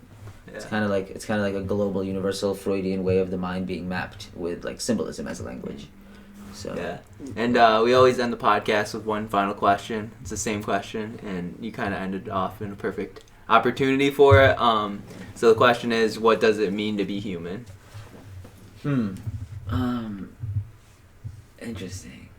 It's a difficult answer, because I think it's always about a higher point, like humans, because the only way to describe human is that we are so of the animal realm that there's human like you could be acting like an animal. So like let's say you're as free as a bird, you know, you could be as sloppy as a pig, you know, like so there's you know like there's like which is like it's like some could be more degrading, you know, some could be more uplifting. So like we gave because of how like a sly as a fox, it's kind of like, well, watch out for that person, you know, or something like that. It's and this is all like deeply rooted mythology. Well, but it's also but like it's still to this day somehow like that's how we view, like we're so distant to nature that the only way we can relate it is by like ways that humans have acted like that stuff. Like you know, like somebody who's a gangster might be like a wolf pack type mentality. So it's there. It's the only way we understand those kinds of groupings, I think, like subconsciously. But with terms of like what does it mean to be human, I would say it's more about what does it mean to have a good soul or to be a good soul, because it's like it's something that is of a higher thing, because like the human is higher than the animal, but it uses a lower thing. So you're trying to describe the human, so you use a higher thing to describe the lower thing. Yeah. You know, in a sense. So it's like as above, so below, because when I'm using something higher to describe what something is higher below. Than us. Well, it's just the other. It's more about the other. So I'm not. It's not a higher or lower, because that's a hierarchy lower. Like you know, because as above, so below, in the sense that the animals, which might seem like lower, they are also higher. So same as like this other, which might be the you know, transcendent human, the collective consciousness, the God mind. That might be the higher, but that's also the lower, and that's also the, you know, the other. Because it's grounding and uplifting at the same time. It depends. Yeah, it depends if like it depends if the chaos of being unified into one blob is like scary, or if it's like finally, like it's not all just my responsibility to save the world anymore. You know, we're gonna come together. It's gonna happen universally, or like through this like blob mesh. And you think that's where we're headed? Energy. You think that's where we're headed? Giant festival. Earth Fest should be like just a planetary. Like the planet should be named Party Zone ZZ5110000591 or something like that. But yeah, I'm sure there's planets where it's just a fucking party. There's weird sounds. There's weird vibrations. There's smells being generated randomly. There's giant fucking festivals everywhere. Most planets are probably festivals. Hey, if I was a god, or like if I have anything to do with the universe, show there's gonna be some me fucking what you got. Yeah! That's what it means to be human right there. Yeah, so like, can you throw a festival on a planet and just no more war, just festivals, just like everyone giving away food, shelter, music everywhere, people preaching things, people sharing language, ideas, sharing food. Yeah, that'd be great. Yeah. On that note. Well, this has been awesome, Igor. I know you got to get going, but that camera. Tell them like where they can find your art, anything about like anything you want to like let them know about things that are coming up for you. Cool. Oh, I mean, Lovely Time Festival. There's gonna be some. I don't know if that's gonna be public or not. Well, if we could have a festival, there might be one in fall here coming up, 2020. My website, stateoftheheart.com, St8. You know, boom. You know, do a little link thing. Yeah, I'm on Facebook, Instagram, and yeah. Festivals, more podcasts, stuff like that. Making movies and stuff, some other things. We should make some music videos. That's what we should do. So like, yeah, send us music. Oh yeah, wait. You asked. I was doing an interview with Igor yesterday, actually, for a different project that we're working on. But you were telling people to send you new music over your Gmail. Oh yeah, my Gmail. It's my name. Yeah, it's my name at gmail.com. So it's my name. We'll post it up. Igor. Yeah, Yegor Mikushkin your whole name at or just your gmail.com. first name? Oh, the first last. Yep. First. Yeah, I'm gonna put it all in the description, so it'll be fine. I just like having them say it. Just cool. In case. Yeah, great. Yeah, send me stuff. Send me cool shit. You can put some nudes in there too. You know? I don't know. Yeah. Send nudes. Shit. What if he was wearing a send nude shit like music time? that goes to the nude? Oh shit! And then like a meal to make for the nude and the music. I love it. Yeah. Oh my god. All right. Well, this has been awesome. Thanks for coming through, my dude. It's been real. Three. I don't know if we're supposed to do this. Corona down. 3, 2, 1. So there you have it. Thanks again for tuning in to Bindlism, a philosophy to self-sufficient lifestyle. Be sure to explore other episodes of Bindlism on our Spotify and Apple podcast. You can find more Boho Hobo stuff on Instagram and Twitter at boho_hobo_, as well as on our Facebook page at Boho Hobo Lifestyle. It'd also be dope if you could subscribe to our YouTube channel as well. Our YouTube channel has more episodes from Bindlism in video form, along with other random shenanigans that we're up to. We're constantly filming new experiences, so it's one way you guys can stay up to date with us in our journey. So yeah, I guess that's it for now. Until next time, peace.